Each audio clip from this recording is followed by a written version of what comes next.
കർത്താവിൻ്റെ വിലയേറിയ നാമം മഹത്വപ്പെടുമാറാകട്ടെ. നമുക്ക് വേഗത്തിൽ തിരുവചനത്തിലേക്ക് നമ്മുടെ ശ്രദ്ധയെ നമുക്ക് തിരിക്കാം. എബ്രായ ലേഖനം 11-ാം അധ്യായം അതിൻ്റെ 21-ാമത്തെ വാക്യം നമുക്ക് വേഗത്തിൽ വായിക്കണം. ഇന്ന് സൺഡേ സ്കൂളിൻ്റെ എക്സാം ഇതിന് ശേഷം നടക്കുകയാണ്. അതുകൊണ്ട് നമുക്ക് ഒട്ടും സമയം കളയാനില്ലാത്തതുകൊണ്ട് പ്രൈസ് ദി ലോർഡ് വളരെ പ്രാർത്ഥനയോടും ഏകാഗ്രതയോടും ദൈവാസയബോധത്തോടും കൂടെ നമുക്ക് തമ്പുരാൻ്റെ മുമ്പിലായിരിക്കാം.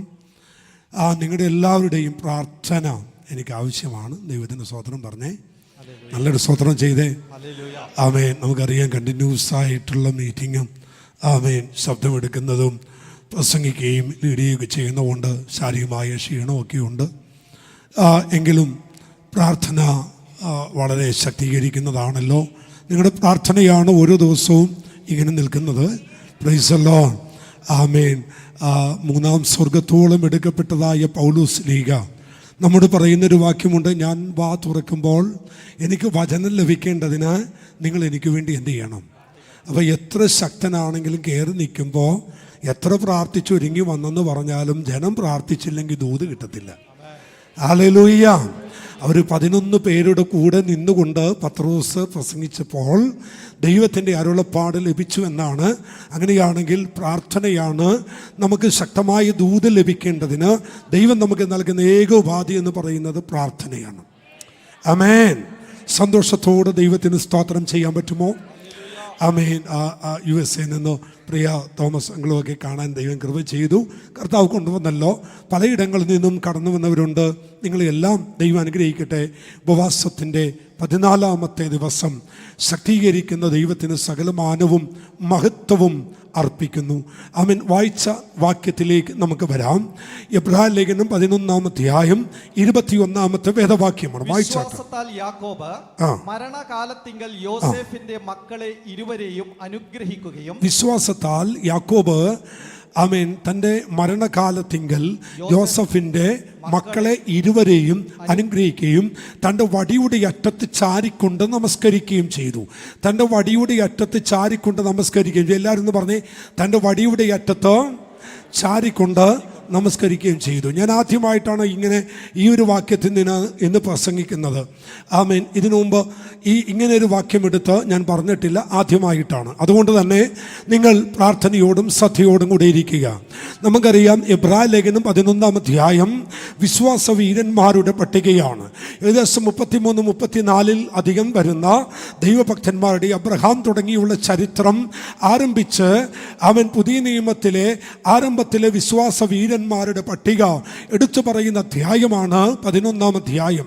അപ്പോൾ തന്നെ 12-ാം അധ്യായം സാക്ഷികളുടെ ഇത്ര വലിയ സമൂഹം നമുക്ക് ചുറ്റും നിൽക്കുന്നത് കൊണ്ട് ആമേൻ ഭാരവും പാവവും വിട്ട് നമുക്ക് മുമ്പിൽ വെച്ചിരിക്കുന്ന ഓട്ടം സ്ഥിരതയോടെ ഓടണമെന്ന് ആമേൻ എബ്രായ ലേഖന കർത്താവ് പറയുന്നു. 11-ാം അധ്യായത്തിനകത്ത് അനവധി വിശ്വാസ വീരന്മാരുടെ ചരിത്രം പറഞ്ഞു വരുമ്പോൾ നമ്മൾ ശ്രദ്ധിക്കപ്പെടാതെ കിടക്കുന്ന, നമുക്കറിയാം, നമ്മുടെ ആദിമ പിതാക്കന്മാരായ അബ്രഹാം, ഇസഹാക്ക്, യാക്കോബ്. അങ്ങനെയാണെങ്കിൽ ആമേൻ ത്രിമൂർത്തികൾ എന്നറിയപ്പെടുന്ന വിശ്വാസ ആമേൻ പിതാക്കന്മാരുടെ 3 പേരുകൾ ദൈവം പഴയ നിയമത്തിൽ ഇറങ്ങി വന്നിടത്തെല്ലാം ആമേൻ ഈ 3 പേരുകളിലാണ് ഇറങ്ങി വന്നത്. പുതിയ നിയമത്തിൽ തന്നെ പഴയ നിയമത്തിൽ മോശയുടെ അടുക്കൽ വരുമ്പോൾ ദൈവം പറയുന്നു, എടാ മോശെ, ഞാൻ ആരാന്നറിയാമോ? ഞാൻ അബ്രഹാമിൻ്റെയും ഇസഹാക്കിൻ്റെയും യാക്കോബിൻ്റെയും ദൈവമാണ്. ദൈവത്തെ പരിചയപ്പെടുത്തുവാൻ ദൈവമെടുത്ത 3 വ്യക്തിത്വങ്ങൾ ഈ പിതാക്കന്മാരായിരുന്നു. കുറച്ചുകൂടി പുതിയ നിയമ സത്യത്തിലേക്ക് വരുമ്പോൾ ദൈവം അബ്രഹാമിൻ്റെയും ഇസ്ഹാക്കിൻ്റെ ദൈവമെന്നോ അവൻ യേശു കർത്താവ് പറയുന്നില്ല. പകരം അവൻ കൂനിയായ സ്ത്രീയെ സൗഖ്യമാക്കിയിട്ട് അവൻ കാട്ടത്തി മണ്ടേ കയറിയ സക്കായി വിളിച്ച് താഴെ ഇറക്കിയിട്ട് യേശു പറയുന്ന 2 വാക്യങ്ങൾ, 2 സ്റ്റേറ്റ്മെൻറ്റുകൾ നിങ്ങൾ ശ്രദ്ധിക്കണം. രണ്ടിടത്തും പറയുന്ന ഒരേ സ്റ്റേറ്റ്മെൻറ്റാണ്. ഇവരും അബ്രഹാമിൻ്റെ സന്തതി ആകയാൽ, ഇവരും അബ്രഹാമിൻ്റെ മകളാകയാൽ ഇവളുടെ ബന്ധനം അഴിക്കേണ്ടതല്ലയോ? ഇവനും അബ്രഹാമിൻ്റെ മകനാകയാൽ ഈ കുടുംബത്തിന് രക്ഷ വരുത്തേണ്ടതല്ലയോ? അങ്ങനെയാണെങ്കിൽ എന്തുകൊണ്ട് പുതിയ നിയമത്തിൽ വന്നപ്പോൾ അബ്രഹാം, ഇസ്ഹാക്ക്, യാക്കോബ് എന്ന് പറഞ്ഞില്ല? ഇതിൻ്റെ 3ൻ്റെയും പൂർത്തീകരണത്തിൽ പഴയ നിയമത്തിൽ അവർ വിളിച്ചിറക്കിയ സർവശക്തനായ ദൈവം, യാകുന്ന ദൈവം, അഡോണിയായ ദൈവം, യാകുന്ന ദൈവം അവൻ ജഡവതാരമെടുത്ത് ദേഹരൂപത്തിലായി വേഷത്തിൽ മനുഷ്യനായി വിളങ്ങിയത് കൊണ്ട് അവൻ ഈ 3 പേരുകൾ പറഞ്ഞില്ല. അവൻ തന്നെ വെളിപ്പെടുത്തിയിട്ട് പറയുന്നു, അബ്രഹാമിന്റെ സന്തതികൾക്ക് വിടുതൽ ആവശ്യമാണല്ലോ. ദൈവത്തെ ഒന്ന് സ്തുതിക്കാമോ? ഇനി പറഞ്ഞു വരാം, നമ്മുടെ വിഷയം അതല്ല. ഇങ്ങനെ പറഞ്ഞു വരുന്ന കൂട്ടത്തിൽ 21 വാക്യത്തിൽ വരുമ്പോൾ ദൈവം പറയുന്നത്, യാക്കോബ് തൻ്റെ മരണസമയത്ത് വടിയിൽ ചാരി നിന്നുകൊണ്ട് തൻ്റെ ജോസഫിൻ്റെ രണ്ട് മക്കളെ അനുഗ്രഹിച്ചു. ദൈവമക്കളെ, കഴിഞ്ഞ ഉപവാസത്തിൻ്റെ 3-ാമത്തെ ദിവസം കോട്ടയത്തിൽ നിന്ന് കടന്നു വന്ന മോൻസി പാസ് ഇവിടെ വൈകിട്ടത്തെ സെക്ഷനിൽ വടിയെക്കുറിച്ച് പ്രസംഗിച്ചു. ഞാനും ഇന്ന് വടിയെക്കുറിച്ച് പ്രസംഗിക്കുന്ന, നിങ്ങൾ വടി പോലെ ഇരിക്കരുത്, സ്വോത്രം പറഞ്ഞുകൊണ്ടിരിക്കുന്നു. ആമേൻ, ഹല്ലേലൂയ. ചിലത് പ്രസംഗിക്കുന്നത് അതുപോലെ ആകുമെന്ന് പറയുന്നത്. അതുകൊണ്ട് എൻ്റെ മെസ്സേജ് വടിയാണെങ്കിലും നിങ്ങൾ വടി പോലെ ഇരിക്കരുത്. നിങ്ങൾ സ്തോത്രത്തോടെ ജാഗരിച്ചുകൊണ്ടിരിക്കണം. നല്ലൊരു ആമേൻ എന്ന് പറഞ്ഞേ. അപ്പോൾ ഈ പഴയ നിയമത്തിലെ വടി എന്ന് പറയുന്ന ഈ സബ്ജക്റ്റ് വളരെ ആഴമാണല്ലേ. മോശ ഇവിടെ വടിയെക്കുറിച്ച് ബൈബിൾ പറയുന്നുണ്ട്. എന്നാൽ പഴയ നിയമത്തിൽ എല്ലാവരുടെയും കയ്യിൽ തന്നെ വടിയുണ്ട് അല്ലേ. ഏലിയാവിൻ്റെ കയ്യിൽ വടി ഉണ്ടായിരുന്നു. നിങ്ങൾ കണ്ടിട്ടുണ്ടോ ഏലിയാവിൻ്റെ കയ്യിലെ വടി? ഏലിയാവിൻ്റെ കയ്യിൽ എന്നും ഒരു വടി ഉണ്ടായിരുന്നു. ആ വടി പ്രയോജനപ്പെട്ടത് എപ്പോഴാണെന്നറിയാമോ? സുനേങ്കാരത്തിയുടെ മകൻ മരണശയ്യയിലായിരിക്കുമ്പോൾ ഗേഹസിയെ വിളിച്ചിട്ട് പറയുന്നു, അല്ലയോ ശിഷ്യനായ ഗേഹസിയെ, അങ്ങ് പോയിട്ട് ഈ വടി മരിച്ച കുഞ്ഞിൻ്റെ മേൽ കൊണ്ടുപോയി വെക്കണം, അപ്പോൾ അവൻ എഴുന്നേറ്റ് കൊള്ളും. ഗേഹസി വന്നിട്ട് ആമൻ പ്രവാചകന്റെ കയ്യിലെ വടി വാങ്ങിച്ചു കൊണ്ടുവന്ന് മരിച്ചു കിടക്കുന്ന കുഞ്ഞിൻ്റെ മേൽ വെച്ചു. വടി വെച്ചിട്ടും കുഞ്ഞനങ്ങിയില്ലേ. കുഞ്ഞു വടി പോലെ അങ്ങ് കിടന്നു. നേരെ ചെന്ന് പ്രവാചകനോട് പറഞ്ഞു, അല്ലയോ പ്രവാചകനെ, വടി വെച്ചിട്ടും കുച്ചൻ എഴുന്നേറ്റില്ല. അങ്ങനെ വടി മാറ്റി വെച്ചിട്ട് ഏലിയാവ് വന്നിട്ട് മാളികമുറി കിടക്കുന്ന ആ കട്ടിലെ കിടക്കുന്ന കുഞ്ഞിൻ്റെ മണ്ടയിലോട്ട് കയറി കിടന്നു. തൻ്റെ വായ കുഞ്ഞിൻ്റെ വായുടെ നേരും, തൻ്റെ കരങ്ങൾ കുഞ്ഞിൻ്റെ കൈയുടെ മേലും, തൻ്റെ ഹൃദയം കുഞ്ഞിൻ്റെ ഹൃദയത്തിൻ്റെ നേരം വെച്ചു. അങ്ങനെ ഒരു പ്രാവശ്യം കിടന്നു, കുഞ്ഞിന് അനക്കമില്ല. 2-ാം പ്രാവശ്യം കിടന്നു, അനക്കമില്ല. 3-ാം പ്രാവശ്യം കിടന്നിട്ടും എഴുന്നേറ്റപ്പോൾ കുഞ്ഞിൻ്റെ മേൽ ജീവൻ മടങ്ങി വന്നു. ഇതൊരു പ്രാർത്ഥനയുടെ നിധാനമാണ്. ഇന്നലകളിൽ മറുപടി ഇല്ലാന്ന് കരുതി നീ നിരാശപ്പെടേണ്ട കേട്ടോ. ഈ 14-ാമത്തെ ദിവസം മറുപടിയുടെ കരമായി വെളിപ്പെട്ടു വരുന്ന ഒരു അദൃശ്യ സാന്നിധ്യം ഇന്ന് ഇതിന് നടുവിൽ ഉണ്ടെന്ന് വിശ്വസിക്കുന്ന എത്ര ദൈവ കുഞ്ഞുങ്ങളുണ്ട്. അവർ കരം തട്ടി ദൈവത്തെ ഒന്ന് സ്തുതിച്ചേ. ആരും ഭാരപ്പെടണ്ട. മരിച്ചു മൺമറഞ്ഞ ദൈവത്തോടല്ലോ പ്രാർത്ഥിക്കുന്നത്. ഇന്നും ജീവിക്കുന്ന ഒരു ദൈവമുണ്ട്. നിനക്ക് വേണ്ടി ജീവനോടെ ഇരിക്കുന്ന ഒരു ദൈവമുണ്ട്. പ്രാർത്ഥന കേൾക്കുന്ന, പ്രാർത്ഥിക്കാൻ പറഞ്ഞ ഒരു ദൈവമുണ്ട്. സഹോദരങ്ങളെ, അടുത്തിരിക്കുന്ന വ്യക്തിയുടെ തോളത്ത് തട്ടിയിട്ട് ഒന്ന് ആത്മാവി പ്രവചിച്ചോണ്ട് പറ, നിന്റെ ഒരു പ്രാർത്ഥന പോലും അസാധ്യമായി പോകത്തില്ല, അസാധ ഓട്ടുപോലെ പോകത്തില്ല, മറുപടിയുമായി വരുന്നുണ്ട്. ഈ പകൽ ഞാൻ ആത്മാവി പ്രവചിച്ചു പറയുന്നു, കഴിഞ്ഞ ദിവസങ്ങളിൽ പ്രാർത്ഥിച്ച മറുപടി ഒരു ദൂതൻ ഇറങ്ങിയിട്ടുണ്ട്. മറുപടി തരുന്നൊരു ദൂതൻ, വിടുതൽ തരുന്നൊരു ദൂതൻ, പ്രാർത്ഥിച്ച വിഷയങ്ങൾക്ക് മറുപടി തരാൻ ഇന്ന് പകൽ ഡെലിവറൻസ് ചർച്ചിനകത്ത് ഒരു ദൂത സാന്നിധ്യം ഇറങ്ങിയിട്ടുണ്ട്. വിശ്വസിക്കുന്നവർ ദൈവത്തെ സ്തുതിച്ചേ. ആമൻ. സക്കറിയാവ് ആലയത്തിൽ ധൂപം കാട്ടം കയറിയപ്പോൾ അവൻ ധൂപം കാട്ടുന്നതിന് വലത്തുഭാഗത്തോ ദൈവത്തിന്റെ മാലാഖമാർ ഇറങ്ങി, സക്കറിയാവേ, നിന്റെ പ്രാർത്ഥനയ്ക്ക് മറുപടിയായി ഞാനിതാ ഇറങ്ങി വന്നിരിക്കുന്നു.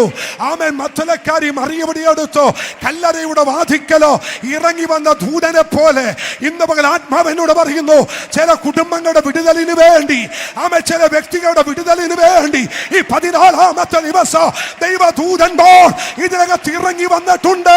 അത് അനുഭവിക്കുന്ന ദൈവമക്കൾ കരമടിച്ചൊന്ന് സ്തുതിച്ചേ. ഓ റിബാന സന്ധരാധലാന. ആത്മാവിൽ ആരാധിക്കേണ്ടവർ ആരാധിച്ചു. ഇത് സഭായോഗമായിട്ട് കാണല്ലേ. ഉപവാസ പ്രാർത്ഥനയുടെ 14-ാമത്തെ പകലാണ്. ഒരു ജീവന്റെ ശക്തി വ്യാപരിക്കുന്നു, ഒരു കൃപയുടെ ശക്തി വ്യാപരിക്കുന്നു. ഇന്നലകളിൽ നീ പ്രാർത്ഥിച്ചോ മറന്നുപോയ വിഷയ നീ മറന്നുപോയെങ്കിലോ പ്രാർത്ഥന കേട്ട ദൈവം മറന്നിട്ടില്ലെന്നേ. അത് വിശ്വസിക്കുന്നവർ ദൈവത്തോടൊന്ന് പ്രതികരിച്ച് എന്നിട്ട് പറ, ഞാൻ മറന്നുപോയി, ആ വിഷയം ഞാൻ വിട്ടുപോയി, പക്ഷെ എന്റെ ദൈവം ആ വിഷയം വിട്ടിട്ടില്ല. എന്റെ ദൈവം ആ വിഷയം മറന്നിട്ടില്ല. ആരോടാന്ന് എനിക്കറിയത്തില്ല. ഞാൻ വ്യക്തികളെ കാണിക്കുന്നെങ്കിൽ വ്യക്തികളെ നേരെ വരെ ചൂണ്ടിക്കൊണ്ട് ഞാൻ പറയാം. ആളുകളെ വ്യക്തമായിട്ട് എനിക്ക് കാണിക്കാത്തത് കൊണ്ടും ആ ദൂത് കോമൺ ആയിട്ട് പറയുന്നത് കൊണ്ട് എന്നോടല്ല എന്ന് നിങ്ങൾ ചിന്തിക്കണ്ട. ഏറ്റെടുത്താൽ നിന്റെ ജീവിതത്തിൽ വിടുതലാണ്. നിങ്ങൾ പണ്ട് പ്രാർത്ഥിച്ച ചില വിഷയങ്ങൾ മറന്നുപോയില്ല കുഞ്ഞെ. അത് മറന്നത് നീയാണെങ്കിലും മറവില്ലാത്ത ദൈവം ആ വിഷയം മറന്നിട്ടില്ല. ഒരിക്കൽ നീ പ്രാർത്ഥിച്ചില്ലേ, കുടുംബമായി പ്രാർത്ഥിച്ചില്ലേ, കുലമായി പ്രാർത്ഥിച്ചില്ലേ, സഭയായി പ്രാർത്ഥിച്ചില്ലേ? ആത്മാവെന്നോട് പറയുന്നു 2023 അവസാന നിമിഷത്തിലേക്ക് ദൈവസഭ വന്നു നിൽക്കുമ്പോൾ പരിശുദ്ധന പറയുന്നു, ഞാൻ മറക്കുന്നവനല്ല, എനിക്ക് മറവിയില്ല. പ്രതികരിക്കുന്നെങ്കിൽ എഴുന്നേറ്റൊന്ന് സ്തോത്രം ചെയ്യാമോ? കാലമടിച്ചൊന്ന് സ്തോത്രം ചെയ്യാമോ? ഞാൻ മറന്നാലും എന്റെ ദൈവം മറക്കത്തില്ല. നിന്റെ കുടുംബത്തിൽ, നിന്റെ കുഞ്ഞിന് വേണ്ടി, നിന്റെ കുടുംബത്തിന് വേണ്ടി, നിന്റെ തലമുറയ്ക്ക് വേണ്ടി, നിന്റെ സഭയ്ക്ക് വേണ്ടി പ്രാർത്ഥിച്ച ചില വിഷയങ്ങൾ ദൈവം എഴുന്നേറ്റിരിക്കുകയോ. 14ാമത്തെ ദിവസം എന്റെ ദൈവം എഴുന്നേറ്റിരിക്കുന്നു. പിടിക്കേണ്ടവർ പിടിച്ചോ. ചില യാത്രയ്ക്ക് വേണ്ടി പ്രാർത്ഥിച്ചത്, ചില യാത്രയ്ക്ക് വേണ്ടി പ്രാർത്ഥിച്ചത്, അവരുടെ ഭാവിക്ക് വേണ്ടി പ്രാർത്ഥിച്ചത്, അവരുടെ ഭവനത്തിന്റെ പണിക്ക് വേണ്ടി പ്രാർത്ഥിച്ചത് ഒന്നും ദൈവം മറന്നിട്ടില്ല. ഇന്ന് പകൽ മറുപടി തരുന്നൊരു ദൈവം.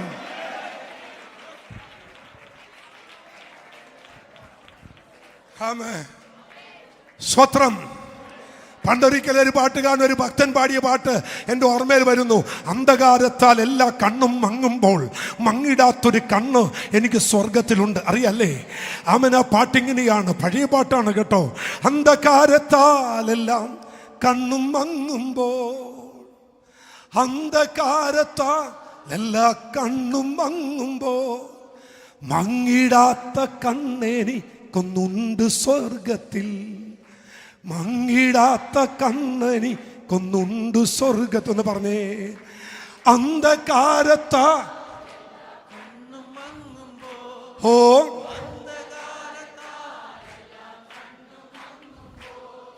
മങ്ങിടാത്ത കണ്ണെനിക്കൊന്നുണ്ട് സ്വർഗത്തിൽ, മങ്ങിടാത്ത കണ്ണെനിക്കൊന്നുണ്ട് സ്വർഗത്തിൽ. ഒരു നല്ല ഹല്ലേലൂയ പറ. Praise the lord. Amen, amen. മെൽബിനെ കുറച്ച് ദിവസത്തേക്ക് അവൻ ഇങ്ങോട്ട് തട്ടിയിട്ടുണ്ട്. അവന് ക്യാബിനകത്ത് വരുമ്പോൾ പെട്ടെന്ന് സംഭവം കിട്ടും. അത് സ്വത്രം. ദൈവം അനുഗ്രഹിക്കട്ടെ മോനെ. ഓക്കെ അവൻ. അപ്പം നമുക്ക് തിരിച്ചു വരാം. അപ്പം പ്രാർത്ഥന കേൾക്കുന്നൊരു ദൈവം. വടി കൊണ്ടുപോയി വെച്ചു, കൊച്ചെഴുന്നേറ്റില്ല. പക്ഷേ ഏലിയാവ് പ്രാർത്ഥിച്ചു. ഒരു കാര്യം നിങ്ങൾ ഓർക്കണം, നിങ്ങൾ ഏത് വിഷയത്തിന് വേണ്ടിയാണോ പ്രാർത്ഥിക്കുന്നത് ആ പ്രാർത്ഥന വിഷയത്തോട് നിങ്ങൾ ഇഴുകിച്ചേരുമ്പോൾ മരിച്ചതാണേലും അത് പുറത്തു വരും. മരിച്ചതാണേലും അത് പുറത്തു വരും. യേശുവിന് അധികാരമുള്ള നാമത്തിൽ ഒരധികാരം ദൈവം എൻ്റെ മേൽ കൽപ്പിക്കുന്നു, ഒരഥോറിറ്റി ദൈവം എന്നെ കൽപ്പിക്കുന്നു. അതുകൊണ്ട് പരിശുദ്ധാത്മ പറയുന്നു, മുടങ്ങിക്കിടക്കുന്ന ചില പ്രാർത്ഥന വിഷയങ്ങൾ, മുടങ്ങിപ്പോയ ചില പ്രാർത്ഥനയുടെ മറുപടികൾ, തടസ്സമായി എന്ന് പറഞ്ഞ ചിലത്, ലഭിക്കത്തില്ലെന്ന് പറഞ്ഞ ചിലത് നിന്റെ കരങ്ങളിൽ വരാൻ പോകുന്നു. ആമേൻ പറയേണ്ടവർ ആമേൻ പറ. യേശുവിന്റെ അധികാരമുള്ള നാമത്തിൽ അഭിഷിക്തന്മാരെ, മാതാപിതാക്കളെ, നിങ്ങളോട് ഇന്നത്തെ ദൂത്, അത് വരില്ല എന്ന് നീ വിധി എഴുതിയത് മതി. അത് വരുമെന്ന് പറ, അത് നിശ്ചയമെന്ന് പറ, ഞാൻ പ്രാപിക്കുമെന്ന് പറ, ഞാനത് എന്റെ കയ്യിൽ വരുമെന്ന് പറ, ഞാനത് ഏറ്റെടുക്കുമെന്ന് പറ.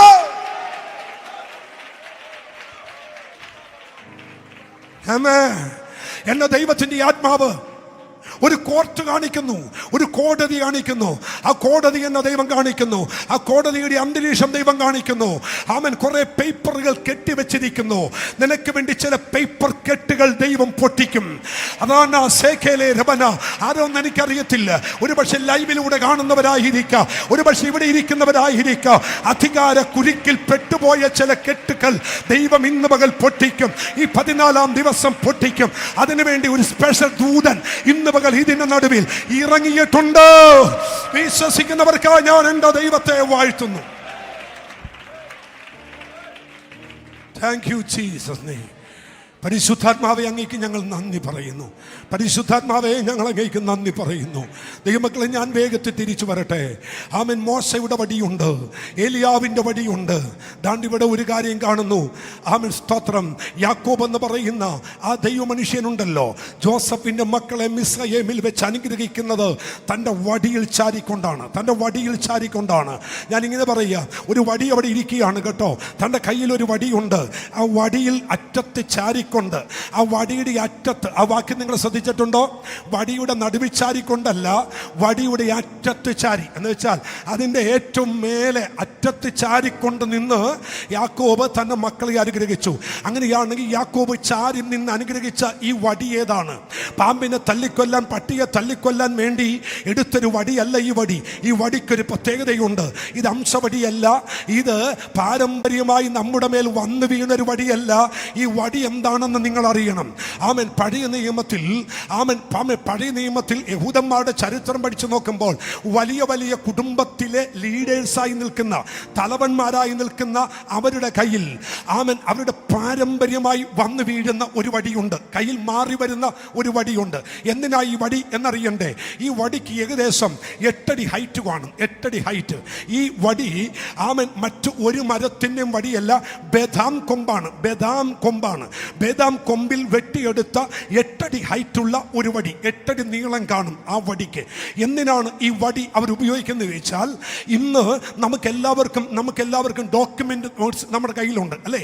5 സെന്റോ 4 സെന്റോ 2 സെന്റോ 16 സെന്റോ 1 ഏക്കറോ ആകട്ടെ, ആ സ്ഥലത്തിൻ്റെ എല്ലാം ഡോക്യുമെന്റ് നമ്മുടെ കയ്യിലുണ്ട്. നമ്മുടെ അലമാരിക്കകത്ത് അതിൻ്റെ ആധാരങ്ങളുണ്ട്. ഒരു വണ്ടി മേടിച്ചാൽ അതിൻ്റെ RC ബുക്ക് നമ്മുടെ കയ്യിലുണ്ട് അല്ലേ? അന്ന് അതൊന്നുമില്ല. എനിക്കുള്ള വസ്തുക്കളുടെ എല്ലാ വിവരണവും എഴുതി വെക്കാൻ അവരുപയോഗിച്ച വടിയെന്ന് പറയുന്നത് 8 അടി ഉയരമുള്ള ബദാം കൊമ്പിൽ നിന്നും വെട്ടിയെടുത്ത ഈ അധികാരത്തിൻ്റെ വടിയാണ്. ഈ വടി അവരെടുത്ത് ഇതിൻ്റെ തോൽ ഉരിഞ്ഞു കളഞ്ഞ് ഇതിൻ്റെ അറ്റം മുതൽ ചില പ്രവചന ശബ്ദങ്ങൾ എഴുതി വെക്കും. എന്താണ് എഴുതി വെക്കുന്നത്? എന്നോടുള്ള ദൈവത്തിൻ്റെ നിയമങ്ങൾ ആ വടിക്കകത്ത് എഴുതി വെക്കും. എന്നോടും എൻ്റെ കുടുംബത്തോടുള്ള ദൈവത്തിൻ്റെ വാഗ്ദത്തങ്ങൾ ആ വടിക്കകത്ത് എഴുതി വെക്കും. എനിക്ക് ഈ വടി കൈമാറിയ പിതാക്കന്മാർ തന്നിൽ ദൈവത്തിൽ നിന്നും പ്രാപിച്ച ചില വാഗ്ദത്ത വചനങ്ങൾ ഈ വടിക്കകത്ത് എഴുതി വെക്കും. എന്തിന്? എൻ്റെ അപ്പൻ എവിടെയൊക്കെ സ്ഥലമുണ്ടെന്നും അപ്പൻ എവിടെയൊക്കെ നന്മയുണ്ടെന്നും എനിക്കറിയത്തില്ല. എന്നാൽ കൈമാറി കിട്ടിയ ഈ വടിക്കകത്ത് എൻ്റെ അപ്പൻ എവിടെയൊക്കെ നന്മയുണ്ടെന്ന് തിരിച്ചറിയാൻ പിതാക്കന്മാർ കൈമാറുന്ന വടിയാണ് യാക്കോബിൻ്റെ കയ്യിലിരിക്കുന്ന വടി. ഒരു സ്വതന്ത്രം പറഞ്ഞേ ഇല്ല. ഇന്ന് ഈ ദൂത പറഞ്ഞ് അവസാനിപ്പിക്കുന്നതിന് മുമ്പ് അക്ഷരാർത്ഥത്തിൽ ഇന്ന് ചില വിടുതലുകൾ ഇവിടെ സംഭവിച്ചിരിക്കും. ഞാൻ അതുപോലൊരു സാന്നിധ്യം ഇന്ന് പകൽ ഇവിടെ അനുഭവിക്കുന്നുണ്ട്. അതുകൊണ്ട് വിളിച്ചു പറയുന്നു, ഈ വടിയുടെ മറ്റൊരു പ്രത്യേകത എന്താണെന്നറിയാമോ? മോനെ, എൻ്റെ അപ്പൻ എവിടെയൊക്കെ വസ്തുക്കൾ ഉണ്ടായിരുന്നു, എൻ്റെ അപ്പൻ എവിടെയെല്ലാം നന്മയുണ്ടായിരുന്നു, ഇതെല്ലാം ഡോക്യുമെൻ്റായിട്ട് എഴുതി വച്ചിരിക്കുന്നത് ഈ വടിയിലാണ്. അതുകൊണ്ട് ഈ വടി ഒരിക്കലും ഇവർ കൈമാറാത്തത്. ഇനി അപ്പൻ മരിക്കുന്നതിന് തൊട്ട് മുമ്പ്, ഈ വടി കൈമാറുന്നതിന് മുമ്പ് ആ പിതാക്കന്മാർ ചെയ്യുന്നൊരു പ്രവണതയുണ്ട്. അതുകൂടി കേട്ടേക്കണം. മരിക്കുന്നതിന് തൊട്ട് മുമ്പ് ഇടത് കൈയിൽ വടി കൈ പിടിച്ചിട്ട് വലത് കൈ കൊണ്ട് വീട്ടിലെ മൂത്ത മകനെ അങ്ങ് അനുഗ്രഹിക്കും. ആരെ അനുഗ്രഹിക്കും? മൂത്ത മകനെ, ആദ്യജാതനെ അങ്ങ് അനുഗ്രഹിക്കും. ഇടത് കൈയിൽ വടി പിടിച്ച് വലത് കൈ കൊണ്ട് അവനെ അനുഗ്രഹിച്ചിട്ട് ജ്യേഷ്ഠാവകാശത്തിന്റെ സകല അനുഗ്രഹങ്ങളും ഇവന്റെ മേൽ പകർന്നിട്ട് അപ്പൻ പറയും, മോനെ, എനിക്കുള്ള സകല വസ്തുക്കളുടെയും നന്മകൾ എന്തെല്ലാം ദൈവം എന്നോട് പറഞ്ഞത്, നിന്റെ അമ്മയോട് പറഞ്ഞത്, പ്രമാണത്തിൽ പറഞ്ഞത് എല്ലാം ഈ വടിക്കകത്തുണ്ട്, നീ ഇത് സൂക്ഷിച്ചോ. അങ്ങനെ മകന് അപ്പൻ ഇടത് കൈ കൊണ്ട് വലത് കൈ കൊണ്ട് അനുഗ്രഹിച്ചിട്ട് ഇടത് കൈ കൊണ്ട് ഈ കയ്യിലെ വടി അപ്പൻ മകന് കൈമാറും. മകന്റെ പരിപാടി എന്നാന്നറിയാമോ? ഈ വടി കൊണ്ട് വീട്ടിലോട്ട് പോയിട്ട് അവൻ അതിൻ്റെ അറ്റം മുതൽ സൂക്ഷ്മമായി പഠിക്കാൻ തുടങ്ങും. എൻ്റെ അപ്പൻ എവിടെയൊക്കെ സ്ഥലമുണ്ട്, അപ്പൻ എവിടെയൊക്കെയാണ് വീടുള്ളത്, അപ്പൻ എത്ര ഭാര്യമാരുണ്ടായിരുന്നു, അവർക്ക് എത്ര മക്കളുണ്ടായിരുന്നു, ഇതെല്ലാം എഴുതി വെച്ചിരിക്കുന്നത് ഈ വടിയുടെ കീഴിലാണ്. ഒരു സ്വതന്ത്രം പറഞ്ഞേ. അങ്ങനെ അബ്രഹാം പിതാവ് മകനിലേക്കൊരു വടി കൈമാറി. ആരാ മകൻ എന്ന് പറയുന്നത്? ഇസഹാക്കാണ് മകൻ. മകന്റെ കയ്യിൽ അപ്പനായ അബ്രഹാമിന്റെ വടി കിട്ടി. എന്തിനാ ഈ വടി കൊടുത്തെന്നറിയാമോ? മോറിയയുടെ മലയിൽ നിന്നും യാഗം കഴിഞ്ഞ് ഇറങ്ങുന്ന ഇസഹാക്കും അബ്രഹാമും ഇറങ്ങി വരുമ്പോൾ രണ്ടുപേരും രണ്ടിടത്തോട്ടാ പോയത്. എന്ന് വെച്ചാൽ അബ്രഹാം ബേർശേബയിൽ ദാസന്മാരുടെ കൂടെ പോയി. എന്നാൽ മകനായി ഇസഹാക്കാകട്ടെ മൽക്കീസദേക്ക് എന്ന് പറയുന്ന അന്നത്തെ മതപണ്ഡിതനായ പുരോഹിതനായ ആ പുരോഹിതനെ വിട്ട് തിരുവചനം പഠിക്കാൻ ഗ്രന്ഥശാലയിലേക്ക് പോയി. പിന്നെ കാണുന്നത് സാറായുടെ മരണശേഷമാണ്. ഇത് സാറായുടെ മരണശേഷം ഇസഹാക്കിന്റെ കയ്യിൽ വടി കിട്ടി. സൂക്ഷ്മമായി പഠിക്കാൻ തുടങ്ങി. എൻ്റെ അപ്പൻ എവിടെയൊക്കെ സമ്പത്തുണ്ട്, എവിടെയൊക്കെ നന്മയുണ്ട്. അങ്ങനെ പഠിച്ചു വന്നപ്പോഴാ ഇസ്ഹാക്കിന്റെ കണ്ണിൽ ഒരു കാഴ്ച പെട്ടു. ആ വടിക്കകത്ത് എഴുതിയിട്ടുണ്ട്, ഗരാരിൽ ഞാൻ കുറെ കിണർ കുഴിച്ചിട്ടുണ്ടായിരുന്നു, കുറെ കിണർ കുഴിച്ചിട്ടുണ്ടായിരുന്നു. വടിക്കകത്ത് എഴുതി വെച്ചിരിക്കുക, ഗരാരിൽ ഞാൻ കുറെ കിണർ കുഴിച്ചായിരുന്നു. വടിയിൽ എഴുതിയ വാക്ക് വായിച്ചും കൊണ്ട് ഇസ്ഹാക്ക് നേരെ ഗരാരി ചെന്നപ്പോ ആ കിണർ നിന്നിടത്തെല്ലാം പയർ നട്ടേക്കുക. ഒരു സ്വത്രം പറഞ്ഞേ, കിണർ നിന്നിടത്തെല്ലാം ചീര നട്ടേക്കുക. അവൻ വടിക്കകത്തെ ആ എഴുത്ത് സൂക്ഷ്മമായി പഠിച്ചിട്ട് അവൻ ഇസഹാക്ക് പറഞ്ഞു, എൻ്റെ അപ്പൻ്റെ കിണറാ ഇവിടെ കിടക്കുന്നത്, അതിന് നിയമം എഴുതി വെച്ചിരിക്കുക. അത് പിടിച്ചു വെച്ച ഫെലിസ്ത്യനെ ഞാൻ രണ്ടാമത് കുടിക്കാൻ പോകുക. ചില നിയമങ്ങളും ഉപദേശങ്ങളും വാക്തത്വങ്ങളും കിട്ടിയ ദൈവ പൈതലേ, കഴിഞ്ഞ കാലങ്ങളിൽ നീ അനുഭവിക്കേണ്ട ചില നന്മകൾ, നീ ഏറ്റെടുക്കേണ്ട ചില നന്മകൾ, നീ പ്രാപിക്കേണ്ട ചില നന്മകൾ പിശാച് മണ്ണിട്ട് മൂടിയെങ്കിൽ 14-ാമത്തെ ദിവസം എത്ര പേർ അഭിഷേകത്തോടെ എഴുന്നേക്കോ, എത്ര പേർ ശക്തിയോടെ എഴുന്നേക്കോ. ആരാധിക്കേണ്ടവർ തീയോടെ ആരാധിക്കുന്നവർ ആത്മാവിന്റെ ശക്തിയോടെ ആരാധിക്ക്. കരമടിക്കണോ, ശക്തിയോടെ അടിക്കണോ, അന്യഭാഷ പറയണമോ, ശക്തമായി അന്യഭാഷ പറയണോ. ഒരു ആത്മാവിന്റെ ശുശ്രൂഷ ഇവിടെ നടക്കുമ്പോൾ ആരും കാണികളായി നിൽക്കരുത്. കാഴ്ചക്കാരെ വേണ്ട, പ്രാപിക്കുന്നവരെ മതി. ഇവിടെ വേണ്ടത് കാഴ്ചക്കാരെ അല്ല, ഇവിടെ പ്രാപിക്കുന്നവർ മതി. ഹോ ഹോ ഹോ ഹോ ഉടാനപാല സന്ധരാധലാന അൽക്കനാഥലാന പറഞ്ഞു നിൽക്കാൻ സമയമില്ല കേട്ടോ. അതുകൊണ്ടാണ് ഞാനൊരു അല്പം വേഗത്തിലൊന്ന് പോകുന്നത്. ശ്രദ്ധിച്ചേക്കണം കേട്ടോ ദൈവമക്കളെ. അവനോട് ഈ വാക്യം നമ്മുടെ അകത്തുനിന്ന് കത്തേണ്ട വാക്യമാണ്. എന്നാന്നറിയാമോ, എൻ്റെ അപ്പനുണ്ടായ ചില കിണറുണ്ടല്ലോ, ആ കിണർ പിതാക്കന്മാർക്ക് അവകാശമായി കിട്ടിയ ചില കിണർ, അത് പിശാചും മണ്ണിട്ട് മൂടിയിരിക്കുക.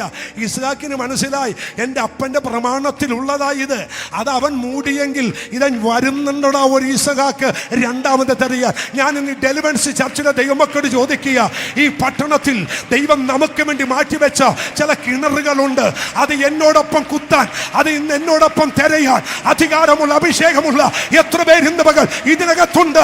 അങ്ങനെ ഉള്ളവരെന്ന് ആരാധിച്ചേ. ഞങ്ങൾ റെഡിയാന്ന് പറയുന്നവർ ഒന്ന് ദൈവത്തെ ആരാധിച്ചേ. പാസ്റ്റേ ഞങ്ങൾ ഉണ്ട്, പറ അങ്ങനെ ഉള്ളവരെ ആരാധിക്ക്. ദൈവദാസനെ ഞങ്ങൾ ഉണ്ടെന്നേ, അങ്ങയോടൊപ്പം ആ കുഴി കുത്താനായിട്ട് പിശാച് മണ്ണിട്ട് മൂടിയ ചില വാക്തത്വ നന്മകൾ, ശത്രു ആമേൻ അടച്ചു കളഞ്ഞ ചില അവകാശങ്ങൾ, പരിശുദ്ധാത്മാവേ ഉപവസിക്കുന്ന സകല കുഞ്ഞുങ്ങളുടെ മേലും ഇപ്പോൾ പരിശുദ്ധാത്മാവിന്റെ ഒരു പകർച്ച ഇപ്പോൾ ഉണ്ടാവട്ടെ. അവർ ഈ 14 ദിവസം പട്ടിണിയിരിക്കുകയല്ല, അങ്ങിൽ നിന്ന് പ്രാപിക്കുക. അവരുടെ ശരീരത്തിന്റെ മേൽ, അവരുടെ ദേഹത്തിന്റെ മേൽ ഒരു ബലം ദൈവം കൽപ്പിക്കണമേ. ഇപ്പോൾ തന്നെ പരിശുദ്ധാത്മാവിന്റെ ഇരട്ടി ഫലം അവിടെ മേൽ ഇറങ്ങി വരട്ടെ.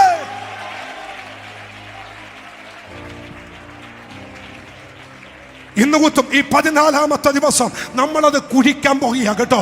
നമ്മളത് കുഴിക്കാണ് പ്രമാണം ദൈവം എഴുതി വെച്ചിരിക്കുക.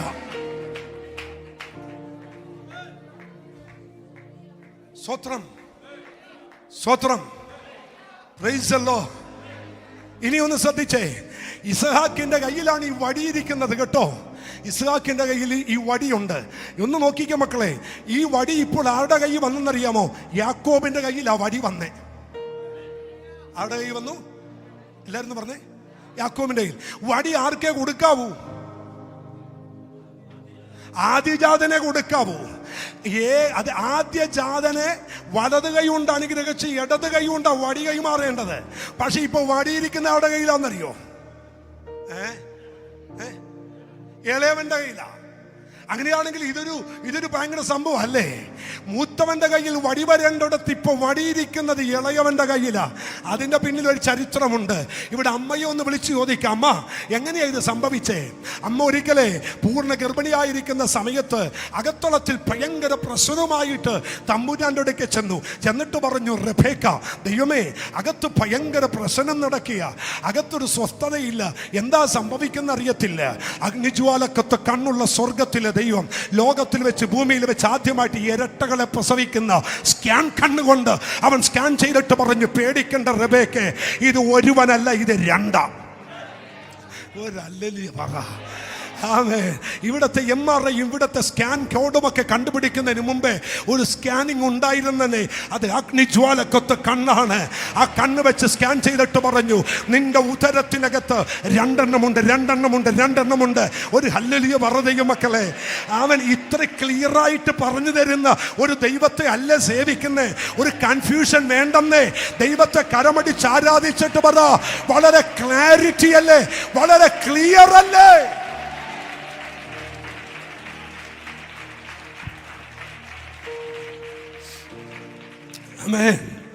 എന്നിട്ട് അടുത്തൊരു ദൂത് മക്കളെ ശ്രദ്ധിച്ചേ. ഈ കുഞ്ഞുങ്ങളെല്ലാം വളരെ ശ്രദ്ധിച്ച് വചനത്തിന് മുമ്പിൽ ഇരിക്കുന്നത് കാണുമ്പോൾ തന്നെ ഒരു ഭയങ്കര സന്തോഷമാണ്. ഒന്ന് ശ്രദ്ധിച്ചേ. ഈ കർത്താവ് ഈ റെബേക്കയോട് പറയുക, മോളെ, 2 കുഞ്ഞുങ്ങൾ 2 ജാതി നിന്റെ ഉദരത്തിലുണ്ട്. പക്ഷെ ഒരു ദൂത് കൂടി കേട്ടോ, മൂത്തവൻ ഇളയവനെ സേവിക്കും. മൂത്തവൻ ഇളയവനെ സേവിക്കും. ദൂത് പബ്ലിക്കിലാ കേട്ടെ, മൂത്തവൻ ഇളയവനെ സേവിക്കും. ഈ പിശാചെന്ന് പറയുന്നതേ അവൻ നമ്മൾ ചിന്തിക്കുമ്പോ ഉണ്ടാകുന്നതല്ല, പറയുമ്പോ കയറി പിടിക്കുന്നതാ. അവിടെ സ്വോത്രം പറഞ്ഞത് അവന് നമ്മുടെ ഭാഷ നമ്മുടെ ലൂസിഫർ അവന് പിടുത്തം കിട്ടി. ഒരുത്തൻ സ്തോത്രം കയറി വരും, മറ്റവനെ സേവിക്കും. ഇതെ കയറി അങ്ങ് പിശാച് പിടിച്ചിട്ട് പറഞ്ഞു കൊള്ളാം. അപ്പം മൂത്തവൻ പോക്ക, രണ്ടാമത്തവൻ കയറും. അങ്ങനെയാണ് മൂത്തവനെ ഞാനങ്ങ് എടുത്തു. ഒരു സ്വോത്രം പറഞ്ഞു. മൂത്തവനെ പിശാച് അങ്ങ് കയ്യിലോട്ടെടുത്തു. അവനെ വേട്ടക്കാരനും നമ്മുടെ ഭാഷ പറഞ്ഞ ജഡീകത്തിന് പ്രതീകമായി മാറ്റി നിർത്തി ഏശാവിനെ മറ്റവനെ കൂടാരവാസിയുമാക്കി. ഒരാമൻ പറഞ്ഞു. വാഗ്ദത്തം ഉദരത്തിൽ കേട്ട നിമിഷം മുതൽ യുദ്ധം പുറത്തല്ല ആരംഭിച്ചത്, യുദ്ധം അകത്താരംഭിച്ചു. മക്കളെ, വേണ പിടിച്ചോ. നീ വാഗ്ദത്തം കേൾക്കാൻ തുടങ്ങിയ നിമിഷം മുതൽ നിന്റെ അകത്തൊരു യുദ്ധം നടക്കുക. ജഡീക ശക്തിയും വാഗ്ദത്ത ശക്തിയും തമ്മിൽ, ജഡീക സന്തതിയും വാഗ്ദത്ത സന്തതിയും തമ്മിൽ ഒരു യുദ്ധം അകത്ത് നടക്കുക. ഒരു ദൂത് ഞാൻ പറയാ, ഒരിക്കലും ജഡത്തിന്റെ ശക്തി നിന്നെ ജയിക്കത്തില്ല. ആമേൻ പറ. ജഡത്തിന്റെ ശക്തി നിന്നെ ജയിക്കത്തില്ല. വാഗ്ദത്തം ജയിച്ച് പുറത്തു വരും യേശുവിന്റെ നാമത്തിൽ, കർത്താവായ യേശു ക്രിസ്തുവിന്റെ അധികാരമുള്ള നാമത്തിൽ. അതുകൊണ്ട് ദൂത് പറയുന്നത്, ജഡത്തിന്റെ ശക്തി നിന്നെ ജയിക്കത്തില്ല, ജഡീക വ്യാകുലകൾ നിന്നെ ജയിക്കത്തില്ല, ഏശാവ് നിന്നെ ജയിക്കത്തില്ല.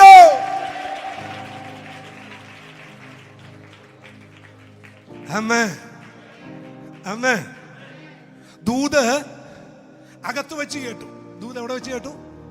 അകത്ത് വെച്ച് കേട്ടു. ശ്രദ്ധിക്കണേ, ക്ഷമിക്കണേ. ദൂത് അകത്ത് വെച്ച് കേട്ടു. 2 പേരും കേട്ടു. ഏശാവും കേട്ടു, യാക്കോബും കേട്ടു. കേട്ട മാത്രം യാക്കോബ് എന്താ ചെയ്തെന്നറിയാമോ? ഏശാവ് എന്താ ചെയ്തെന്നറിയാമോ? ഈ കാലെടുത്തിട്ട് അവന്റെ നെഞ്ചത്തോട്ട് വെച്ചു. ആരുടെ? പറ. യാക്കോബിന്റെ നെഞ്ചത്തോട്ട് എന്ത് വെച്ചു? പറ. കാല് വെച്ച്. അങ്ങനെ ഒരു കാര്യം ഉണ്ടെങ്കിൽ നടക്കണമല്ലോ. ഞാൻ നിന്നെ സേവിക്കും അല്ലേ? കാണിച്ചു തരാടാ. ആ ഗർഭപാത്രത്തിൽ വെച്ച് തന്നെ ഇവന്റെ മുട്ടുകാലി കയറ്റി കൊല്ലാൻ നോക്കി. എന്റെ ഭാഷയാണ്, വേദപുസ്തകത്തിൽ ഉണ്ടെന്ന് കൊണ്ട് എന്റെ നേരെ പൊങ്കാലിടാൻ പറയണം. പേടിയാ. ഇവൻ നേരെ മുട്ടുകാലി കയറ്റിയിട്ട് അവന്റെ മണ്ടയിൽ വിട്ടു. അങ്ങനെ നീ എന്നെ സേവിക്കുന്നവന്ന് കാണണം. ഒരു കാര്യം സംഭവിച്ചു. മുട്ടുകാലം അവന്റെ നെഞ്ചത്തിരിക്കുക. ഇളയവൻ വാഗ്ദത്തം കിട്ടിയവൻ, അവൻ പോരാൻ നേരത്തെ മറ്റവന്റെ കുതികാല് പിടിച്ചോണ്ടാ പോകുന്നേ. ദൂത് മനസ്സിലായില്ലല്ലേ? വാഗ്ദത്തമുള്ളവൻ പുറത്തു വന്നപ്പോ നെഞ്ചത്ത് മുട്ടുകാല് വെച്ചവന്റെ കുതികാല് പിടിച്ചാ വന്നേ. ദൂത് മനസ്സിലായെങ്കിൽ ആമേൻ പറ. വാഗ്ദത്തം കിട്ടിയ നിന്നെ ആർക്കും തൊടാൻ കഴിയത്തില്ലെന്ന അതിന്റെ അർത്ഥം. ഉദരത്തിൽ വെച്ച് വാഗ്ദത്തം കേട്ട ദൈവ പൈതലേ, നീ ഇന്ന് പകൽ പവറോട്ട് പുറത്തു വാ. പരിശുദ്ധാത്മാവ് നിന്നോട് പറയുന്നു, നിന്റെ മേലൊരു വാഗ്ദത്തം വീണോ, നിന്റെ മേലൊരു ദൂത് വീണോ, ഒരു ശത്രുവിനും നിന്നെ അടക്കാൻ കഴിയത്തില്ല. ദൈവം നിന്നെ പുറത്തു കൊണ്ടുവന്നിരിക്കും.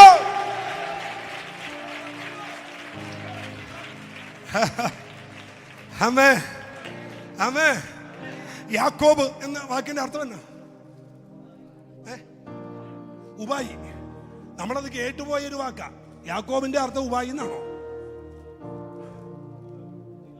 അതാണ് നമ്മൾ ഈ ഉപായി എന്നൊക്കെ അങ്ങ് പറഞ്ഞായതാ. യാക്കോബ് എന്ന അർത്ഥം, യഥാർത്ഥ അർത്ഥം കിടക്കുന്ന എവിടെയാ? കുതികാല് പിടിച്ചവൻ. ആരുടെ? ശരീക സന്തതിയുടെ, ചേട്ടന്റെ, എന്റെ വാക്തത്വത്തിന് മണ്ടലോട്ട് കാല് വെച്ച് കയറിയവന്റെ കുതികാല് പിടിച്ച് പുറത്തു വന്നവനെ യാക്കോബ്. അങ്ങനെ പിടിച്ച് കയറാൻ കഴിവുള്ള ചിലത് ഡെലിവറൻസ് ചർച്ചിനകത്തുനിന്ന് ഈ 14ാമത്തെ ദിവസം പുറത്തു വരുന്നു എന്ന് ഞാൻ ആത്മാവി പ്രവചിച്ചു പറയുന്നു. വിശ്വാസമുള്ളവർ ഏറ്റെടുത്തോ, ആ ദൂതനോട് പ്രതികരിച്ചോ? ഇല്ല ഇല്ല, ഒരിക്കലും ഇനി നിന്റെ തലമുറക്കോ നിന്നെയോ പിശാചിന് ഒതുക്കാൻ കഴിയത്തു.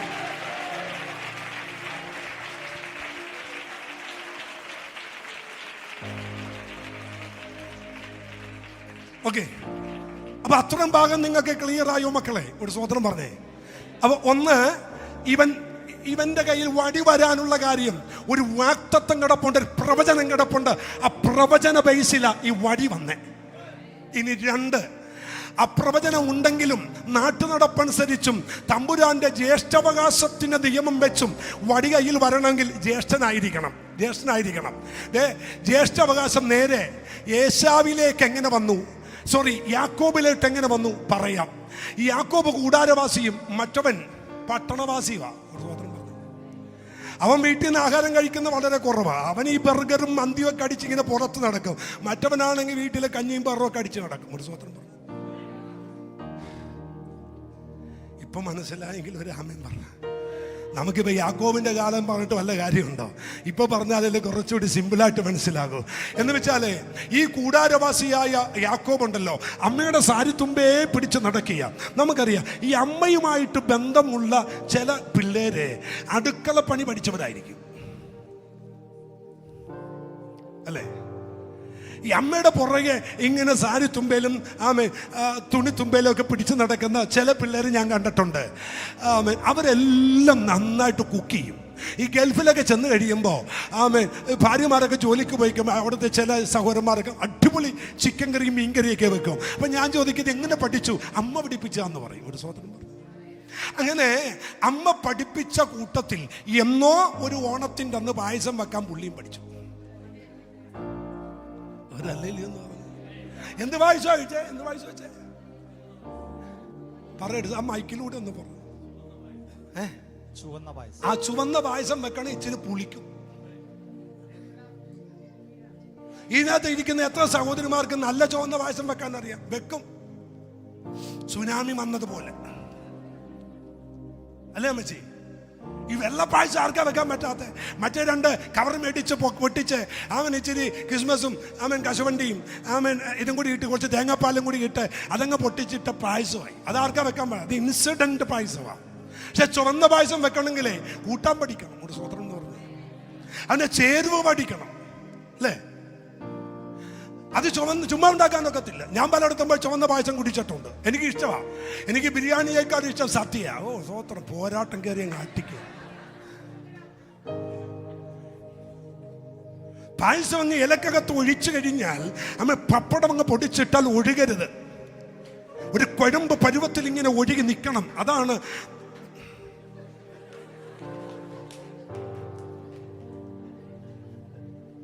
സ്വതന്ത്രം.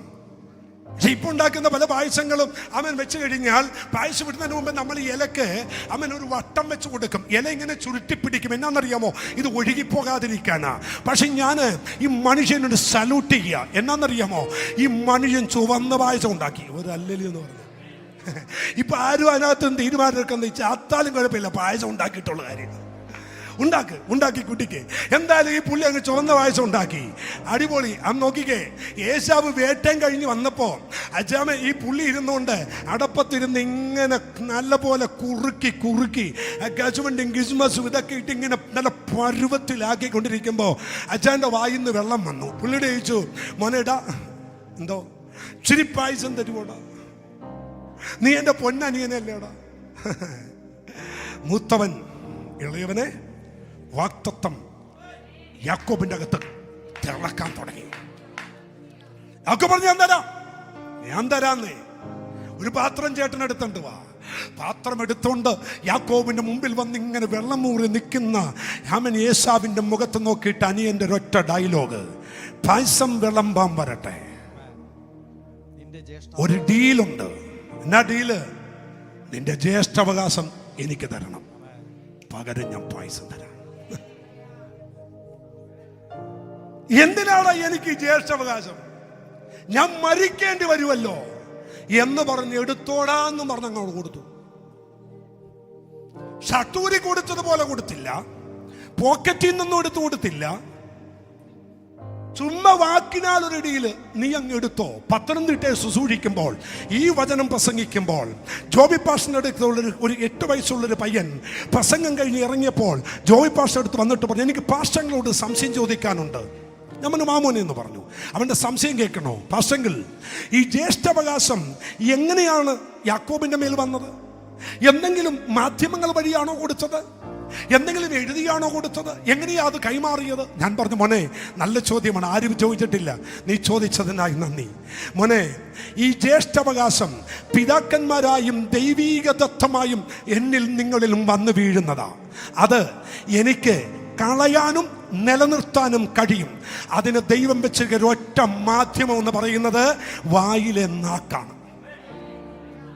ഈ വാക്ക് കൊണ്ട് എനിക്ക് വേണമെങ്കിൽ തിരസ്കരിക്കാം, അതിനെ നിലനിർത്താം, വീണ്ടും അതിനെ പുതുക്കാം. അവൻ പറഞ്ഞു, എന്തിന് ആർക്ക് വേണം ഈ ജ്യേഷ്ഠാവകാശം എന്ന് വാഗുകൊണ്ട് പറയുകയും ഈ അധികാരത്തിന്റെ കൈമാറ്റം യാക്കോബിന്റെ മേൽ വന്നു വീണു. ദൂത് മനസ്സിലായോ? യേശുവിനെ രക്ഷകനെന്ന് കർത്താവെന്ന് വാഗുകൊണ്ട് ഏറ്റുപറഞ്ഞപ്പോൾ ജീവന്റെ പുസ്തകത്തിൽ പേരെഴുതിയെങ്കിൽ, ഒരു ജ്യേഷ്ഠാവകാശം ലഭിച്ചെങ്കിൽ, ഇന്ന് ആരാധിക്കുന്ന ദൈവ പൈതലേ, നിന്റെ വായിൽ നിന്ന് വരുന്ന സ്വീകരണത്തിന്റെ വാക്കുകളിൽ നീ പോലും അറിയാതെ ചരിത്രം മാറുന്നത് പോലെ നീ മാറുമെന്ന് വിശ്വസിക്കുന്ന എത്ര പേരുണ്ട്? അവരൊന്ന് ദൈവത്തെ ആരാധിച്ചേ.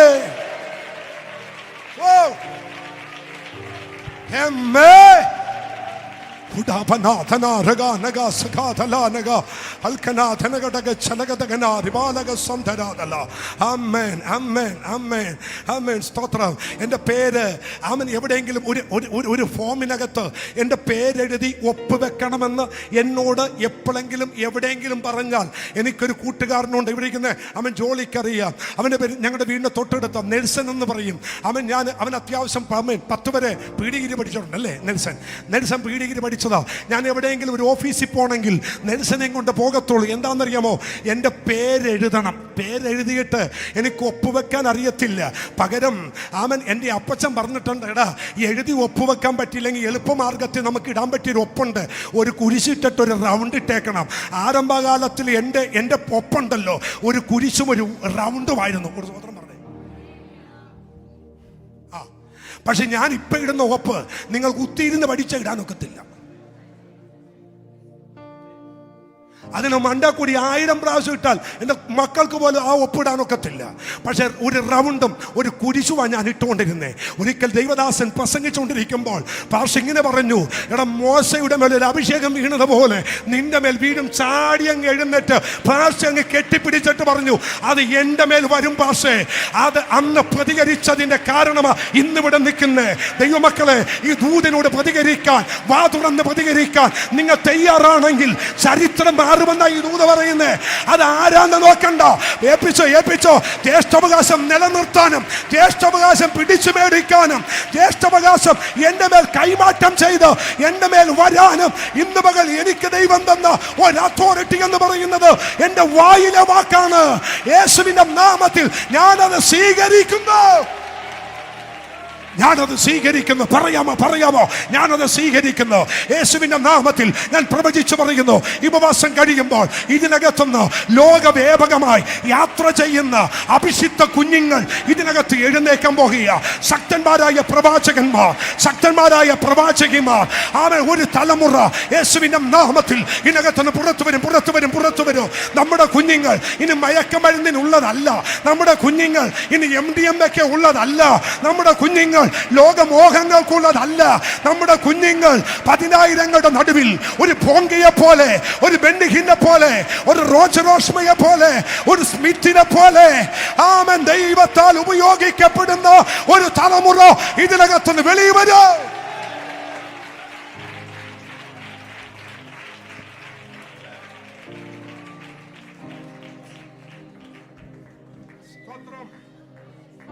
Praise the Lord. ദൈവത്തിനും മഹത്വം, ദൈവത്തിനും മഹത്വം, ദൈവത്തിനും മഹത്വം. മക്കളെ, ചുമ്മാ പോലും ഒരു തമാശക്ക് പോലും നിന്റെ വായിൽ നിന്ന് ദൈവം തന്ന ഒരു നന്മയെ നിസാരവൽക്കരിക്കരുത്. ശുശ്രൂഷ ചെയ്യുന്ന അഭിഷിക്തന്മാരെ, ചുമ്മാ ഒരു വാക്ക് പോലും കർത്താവിൻ്റെ കൃപയാ രക്ഷിക്കപ്പെട്ട ദൈവമക്കളെ, ഇതൊരു വെറും വിശ്വാസമാ. ഇത് എന്തൊരു വിശ്വാസമാ. അവൻ എങ്ങനെയോ പെട്ടുപോയി. ഒരു വാക്ക് പറയരുത്. ഇതിൻ്റെ മണ്ടേ ചവിട്ടി നിന്ന് പറയണം, അവൻ ഈ കൃപയാലാ ഞാൻ വിടുവിക്കപ്പെട്ടത്. ഇവിടെ വന്നത് വെറുതെ അല്ലെന്ന് പറ. യേശുവിനെ കണ്ടത് വെറുതെ അല്ലെന്ന് പറ. യേശുവിനെ സ്വീകരിച്ചത് വെറുതെ അല്ലെന്ന് പറ. യേശുവിനെ ആരാധിക്കുന്നത് വെറുതെ അല്ലെന്ന് പറ. എനിക്കൊരു നിത്യത ഉണ്ടെന്ന് പറ. എനിക്കൊരു നിത്യ അവകാശം ദൈവം തരുമെന്ന് പറ. ഞാൻ ഇവിടെ മണ്ണോട് ചേർന്ന് പോയാലും എൻ്റെ ആത്മാവിനെ നിത്യതയിൽ കവർ ചെയ്യുന്ന ഒരു ദൈവം ഉണ്ടെന്ന് പറ.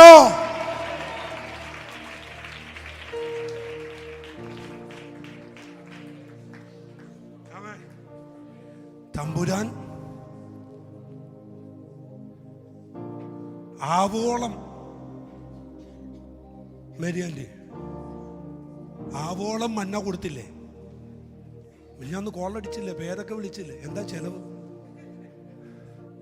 യേശുവിൻ്റെ അമ്മ മറിയെന്നൊക്കെ പറഞ്ഞ് സന്തോഷമായി. മന്ന ആവോളം കൊടുത്തില്ലേ? കൊടുത്തോ ഇല്ലയോ മക്കളെ? മന്ന കൊടുത്ത നിമിത്തം ദൈവം സ്റ്റോപ്പ് ചെയ്യാനൊരു കാര്യമുണ്ട്.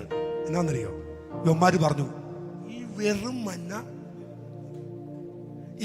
മന്ന പറ എന്തിന്? കർത്താവ് പറഞ്ഞു, ഞാനേ ഈ മന്ന ഉണ്ടല്ലോ, ഇപ്പൊ ഇവിടെ നിന്നാൽ കണ്ണടച്ച് തുറക്കുന്നതിന് മുമ്പേ ഉഗാണ്ടയിലെത്തുന്ന ദൂതനില്ലേ, ദൂതന്റെ വേഗത അതാ. ഇപ്പൊ ഒരു ദൂതൻ ഇവിടെ ഇറങ്ങിയാൽ നമ്മൾ കണ്ണടച്ച് നോക്കുന്നതിന് ദൂതൻ എവിടെ എത്തും? ആ ദൂതന് കൊടുക്കുന്ന ഫുഡാ ഞാൻ നിങ്ങൾക്ക് തന്നെ. ആ ഫുഡ് തന്നിട്ട് നിങ്ങളത് വെറും മണ്ണ് എന്ന് പറഞ്ഞെങ്കിൽ നിന്നെയൊക്കെ ഞാൻ വിടത്തില്ലടാ. മന്നയെ തിരസ്കരിച്ചു. ഈ വചന ശുശ്രൂഷയെ തിരസ്കരിക്കരുത്. രണ്ട് കൈയും ചൂമ്പി ഏറ്റെടുക്കണം.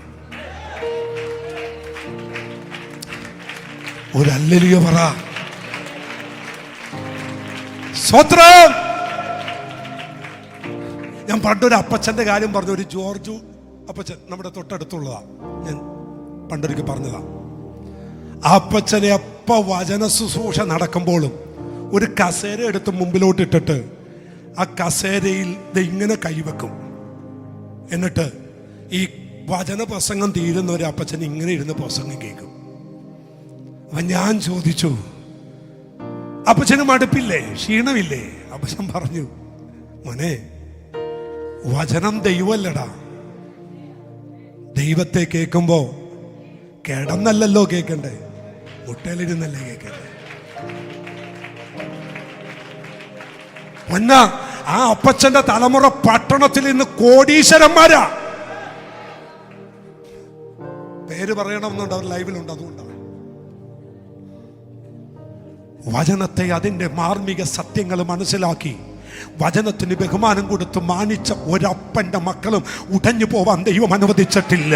ഇന്ന് പ്രഭാതത്തിൽ ഞാനൊന്ന് ചോദിച്ചോട്ടെ, ഈ വചനത്തെ നിസാരവൽക്കരിക്കാതെ വചനത്തെ അതിൻ്റെ പ്രാഗൽഭ്യത്തോടെ, അതിന് മാധുര്യമയോടെ അതിനെ സ്വീകരിക്കുന്ന എത്ര ദൈവമക്കൾ ഇതിനു മുമ്പിലുണ്ട്.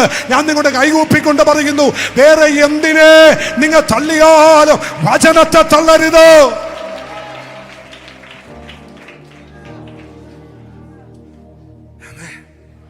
കുറച്ചുകൂടിയൊക്കെ നമ്മൾ വചനത്തിന് മുമ്പിൽ മര്യാദ കാണിക്കണം.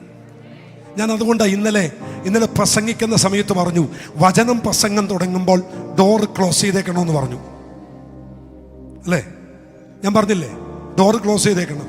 വചനം പ്രസംഗം നടക്കുമ്പോൾ ഒരാൾ പോലും എഴുന്നേറ്റ് പോകരുത്. കാരണം നമ്മളത് ദൈവത്തെ അപമാനിക്കുകയാണ്. എന്തെങ്കിലും ഒരു അത്യാവശ്യമായിട്ട് ഇവിടെ ഇലക്ട്രിസിറ്റിയുടെ കാര്യങ്ങളോ അല്ലെങ്കിൽ ക്യാമറയുടെ കാര്യങ്ങളോ ഒക്കെ ചെയ്യുന്നവരുണ്ട്. അവരങ്ങോട്ടും ഇങ്ങോട്ടൊക്കെ അന്ന് അറേഞ്ച് ചെയ്തോട്ടെ. ആയിരങ്ങൾ ഇത് കാണുന്നുണ്ടല്ലോ. പക്ഷേ അല്ലാതെ ഒരു കാരണവശാലും നമ്മൾ എഴുന്നേറ്റ് പോയി ആ വചനത്തെ തുച്ഛീകരിക്കുന്നത് ദൈവത്തെ തുച്ഛീകരിക്കുന്നത് പോലെയാണ്. ഞാൻ ഒരു കാര്യം കൂടി പറയാം കേട്ടോ. നിങ്ങൾ അനുഗ്രഹിക്കപ്പെടാൻ നിങ്ങൾ 21 ഇരിക്കണമെന്നില്ലെന്നേ. ക്ഷമിക്കണം, 21 ഉപവസിക്കേണ്ടെന്നല്ല, 40 ഇരിക്കേണ്ടെന്നല്ല. 21 ഇരുന്നില്ലേലും 40 ഇരുന്നില്ലേലും കുഴപ്പമില്ല. പക്ഷെ നിങ്ങൾ ദൈവത്തിന് കൊടുക്കേണ്ട റെസ്പെക്റ്റ് ഒന്ന് കൊടുത്തൊന്ന് ജീവിച്ചു നോക്കിക്കേ. 40 ഇരുന്ന് ഉഴപ്പുന്നവനേക്കാൾ 21 ഇരുന്ന് ദൈവഭയമില്ലാത്തവനേക്കാൾ അനുഗ്രഹിക്കുന്നത് നിങ്ങളുടെ കുടുംബത്തെ ആയിരിക്കും.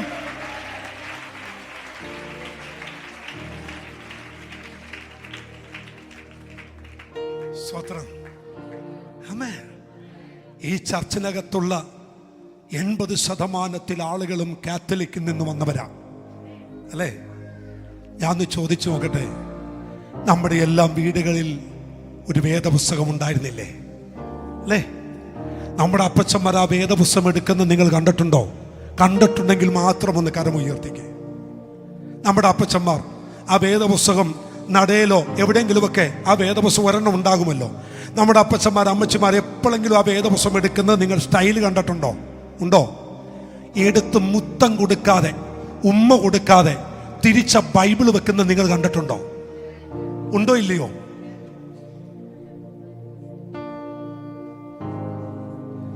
രൂപത്തിന്റെ നടയിലിരിക്കുന്ന ബൈബിള് എന്നെ കാണുന്ന കാഴ്ചയാ. ആ ബൈബിൾ എടുത്ത് അപ്പൻ എവിടെയെങ്കിലും പോകുന്നതിന് മുമ്പ് എടുത്തൊരു ഉമ്മ കൊടുത്ത് അതിൽ വെച്ച് കൈ കൊണ്ട് തൊട്ടൊന്ന് വണങ്ങി. അതുകൊണ്ട് ചെറുപ്പം മുതലേ പിതാക്കന്മാർ ചെയ്ത് കണ്ടപ്പോൾ നമുക്കൊരു ഭയമായിരുന്നു. പാപം ചെയ്യുമ്പോഴും ആ പുസ്തകത്തെ അന്നൊട്ടെ ഉള്ളിൻ്റെ ഉള്ളിൽ ആരോ പറയാതെ ഒരു ദൂത് വന്നു വീണു, ഇത് തിരുവെഴുത്താണ്, ഇത് ദൈവത്തിൻ്റെ അരുളപ്പാടാണ്. ഇന്ന് മീറ്റിംഗ് കഴിഞ്ഞ് വീട്ടിലോട്ട് ചെല്ലുമ്പോൾ ബൈബിൾ എടുത്ത് വലിച്ചെറിഞ്ഞിടുന്ന തലമുറകളുടെ കാലമല്ലേ ഇത്? വേദപുസ്തകം 10ഉം 16ഉം വീട്ടിലുള്ളത് കൊണ്ട് വേദപുസ്തകത്തിന് വിലയില്ലാതെ അത് എവിടെ വെക്കണമെന്ന് പോലും അറിയാതെ വീട്ടിൽ ചെന്ന ഉടനെ ഷോക്കേസിനകത്തും ചൂളിനകത്തും ടീപ്പോയിലകത്തും വലിച്ചെറിയുന്ന തലമുറയോട് പരിശുദ്ധന പറയുന്നു, അത് മാറണം. വചനത്തെ മാനിക്കുന്നവനെയാ ദൈവം മാനിക്കുന്നത്. വചനം ദൈവമാ. ദൈവവചനത്തെ മാനിക്കുന്നവൻ ദൈവത്തെ മാനിക്കുന്നത് പോലെയാ.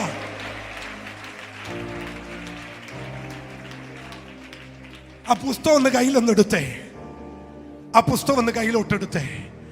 ഒന്ന് കർത്താവിന് സ്വോത്രം ചെയ്തേ. ഒന്ന് സ്വോത്രം ചെയ്തേ. പറ്റുമെങ്കിൽ ഒരു ഉമ്മ കൊടുക്കുന്നേ. ഒന്ന് ഉമ്മ കൊടുക്ക്.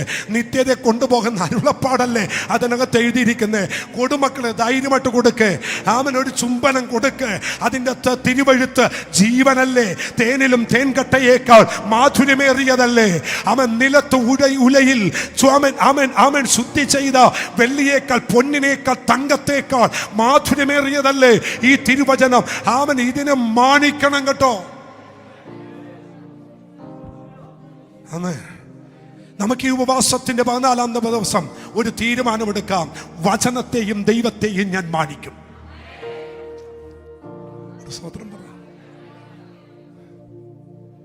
ഞാൻ അതിനോട് സ്തോത്രം ഒരു ആവശ്യമില്ലാത്ത രീതിയിലൊന്നും വ്യാഖ്യാനിക്കുന്നില്ല. ഒരു വീട്ടിൽ ചെന്നപ്പോൾ ഒരു ബൈബിളിൻ്റെ മുമ്പിൽ ബൈബിൾ മാത്രം വെച്ചിട്ട് അവർ ഷാഡോ ആയിട്ട് എന്ത് കൊടുത്തിട്ടുണ്ട്? ഒരു ലൈറ്റ് കൊടുത്തു. എൻ്റെ കൂടെയുള്ള ഒരു പുള്ളി പറഞ്ഞു ഇതൊന്നും ശരിയല്ല. ഞാൻ പറഞ്ഞു മിണ്ടിയേക്കരുത്. എന്നോട് ചോദിച്ചാൽ എന്നാ? എടോ, ഞാൻ ഈ ചർച്ച് പണിതപ്പോൾ ആദ്യം ചെയ്ത എന്നാന്നറിയാമോ? ബൈബിൾ സൊസൈറ്റിയുടെ 100-ാം വർഷത്തിൻ്റെ വാർഷികം നടക്കിയ ബൈബിൾ സൊസൈറ്റിയുടെ 100-ാമത്തെ വർഷം. ആ 100 വർഷത്തെ വാർഷികത്തിൽ അവര് ബൈബിൾ സൊസൈറ്റിക്കാര് 50 ബൈബിൾ അടിച്ചു. വലിയ ബൈബിൾ, ഏകദേശം ഇത്രയും വലിപ്പമുള്ള ബൈബിള്, 50 ബൈബിള്. പട്ടക്കാർക്കും അച്ഛന്മാർക്കും മാർത്തോമ പള്ളിയിലും CSA പള്ളിയിലെ അച്ഛന്മാർക്ക് മാത്രം വലിയ വലിയ പള്ളികൾക്ക് കൊടുക്കാൻ 50 ബൈബിൾ അവർ അടിച്ചു. അതടിച്ചു എന്നറിഞ്ഞപ്പോൾ അതിൻ്റെ സംഘാടകരെ വിളിച്ചിട്ട് പറഞ്ഞു, അതിനകത്ത് ഒരു ബൈബിൾ എനിക്ക് വേണം. എന്നോട് ചെന്തിനാ? എൻ്റെ ആലയത്തിൻ്റെ വാതിക്കൽ വെക്കാനാ. ദാദാ അവിടെ ഇരിക്കുന്നേ. ആ ബൈബിള് കൊണ്ടൊന്ന് ജോയിച്ചെന്നോട് തേക്കിൻകാല് വെച്ച് തേക്കിൽ ഒരു സ്റ്റാൻഡ് പണിത് അത് പോളിഷ് ചെയ്ത് ആ ബൈബിൾ അവിടെ വെച്ചിരിക്കുന്ന എന്തിനാണെന്നറിയാമോ? ഇതിനകത്ത് വരുന്നവൻ കാണേണ്ടത് ഉപദേശീയനെയല്ല, കാണേണ്ടത് തേനിലും തേൻകട്ടയേക്കാൾ മാധുര്യമേറിയ ദൈവത്തിന്റെ വചനമാണ്. നമ്മളെ നിലനിർത്തുന്നത് വചനമാണ്, നമ്മളെ നടത്തുന്നത് വചനമാണ്. അതുകൊണ്ട് പ്രതികരിക്കുന്നവർ ദൈവത്തെ ഒന്ന് സ്തുതിച്ചാരാധിച്ച്.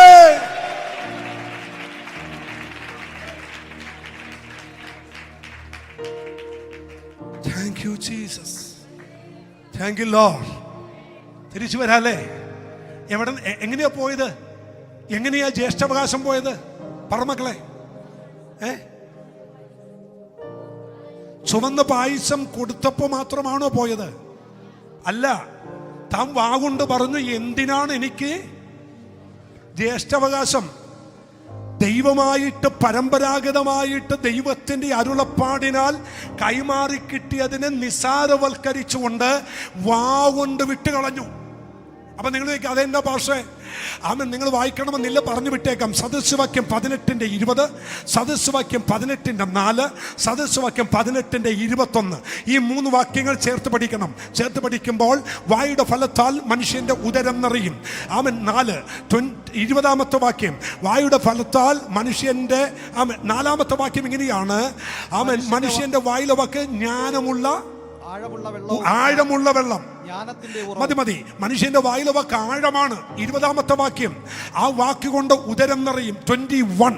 21-ാമത്തെ വാക്യം പറയുന്നത് മരണവും ജീവനും നാവിന്റെ അധികാരത്തിൽ ഇരിക്കുന്നു. ഒരു അല്ലലിയോ എന്ന് പറയാൻ പറ്റുമോ? മരണം ഇരിക്കുന്നവിടെയാ നാവിലാന്നേ, ജീവൻ ഇരിക്കുന്നവിടെയാ നാവിലാന്നേ. ഒരു അല്ലലിയോ എന്ന് ഉറക്കെ പറഞ്ഞേ. ഡെത്ത് ആൻഡ് ലൈഫ്, അങ്ങനെയല്ലേ? Death and life. മരണം ഇരിക്കുന്നതിന്റെ നാവില, ജീവൻ ഇരിക്കുന്നതിന്റെ നാവില. എത്ര പേരിന്ന് അഭിഷേകത്തോടെ പറയും, എൻ്റെ നാവ് കൊണ്ട് ഞാൻ മരണം പറയത്തില്ല, എൻ്റെ നാവ് കൊണ്ട് ഞാൻ ജീവൻ മാത്രമേ പറയത്തുള്ളൂ. പറയാൻ കഴിയുന്നവർ ദൈവത്തെ ഒന്ന് സ്തുതിച്ചേ. ചില രോഗശക്തികൾ അഴിയട്ടെ.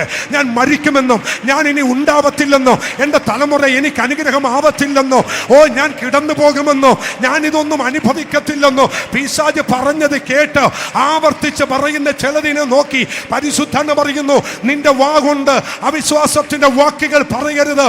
എത്ര മാതാപിതാക്കൾ പറയും, എൻ്റെ മക്കളുടെ നന്മ ഞാൻ കാണുമെന്ന് പറയാൻ കഴിയുന്ന എത്ര പേരുണ്ട്? അവര് മാത്രമൊന്ന് കരമുയർത്തി ദൈവത്തെ സ്തുതിച്ചേ.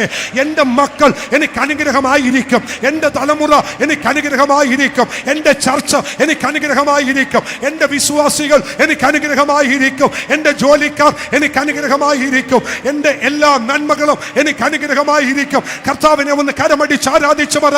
ചില മേഖലകൾ പൊട്ടുന്നു. പരിശുദ്ധൻ പറയുന്നു, ജ്യേഷ്ഠാവകാശം നഷ്ടമായതുപോലെ നിന്റെ അധരങ്ങൾ കൊണ്ട് ചിലതിനെ നഷ്ടമാക്കരുത്.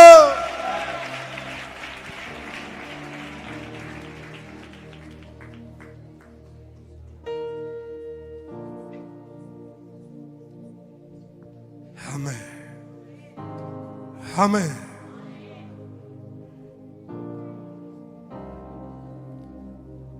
യാക്കോബിന്റെ കയ്യിൽ ഇപ്പോ വടി വന്നു.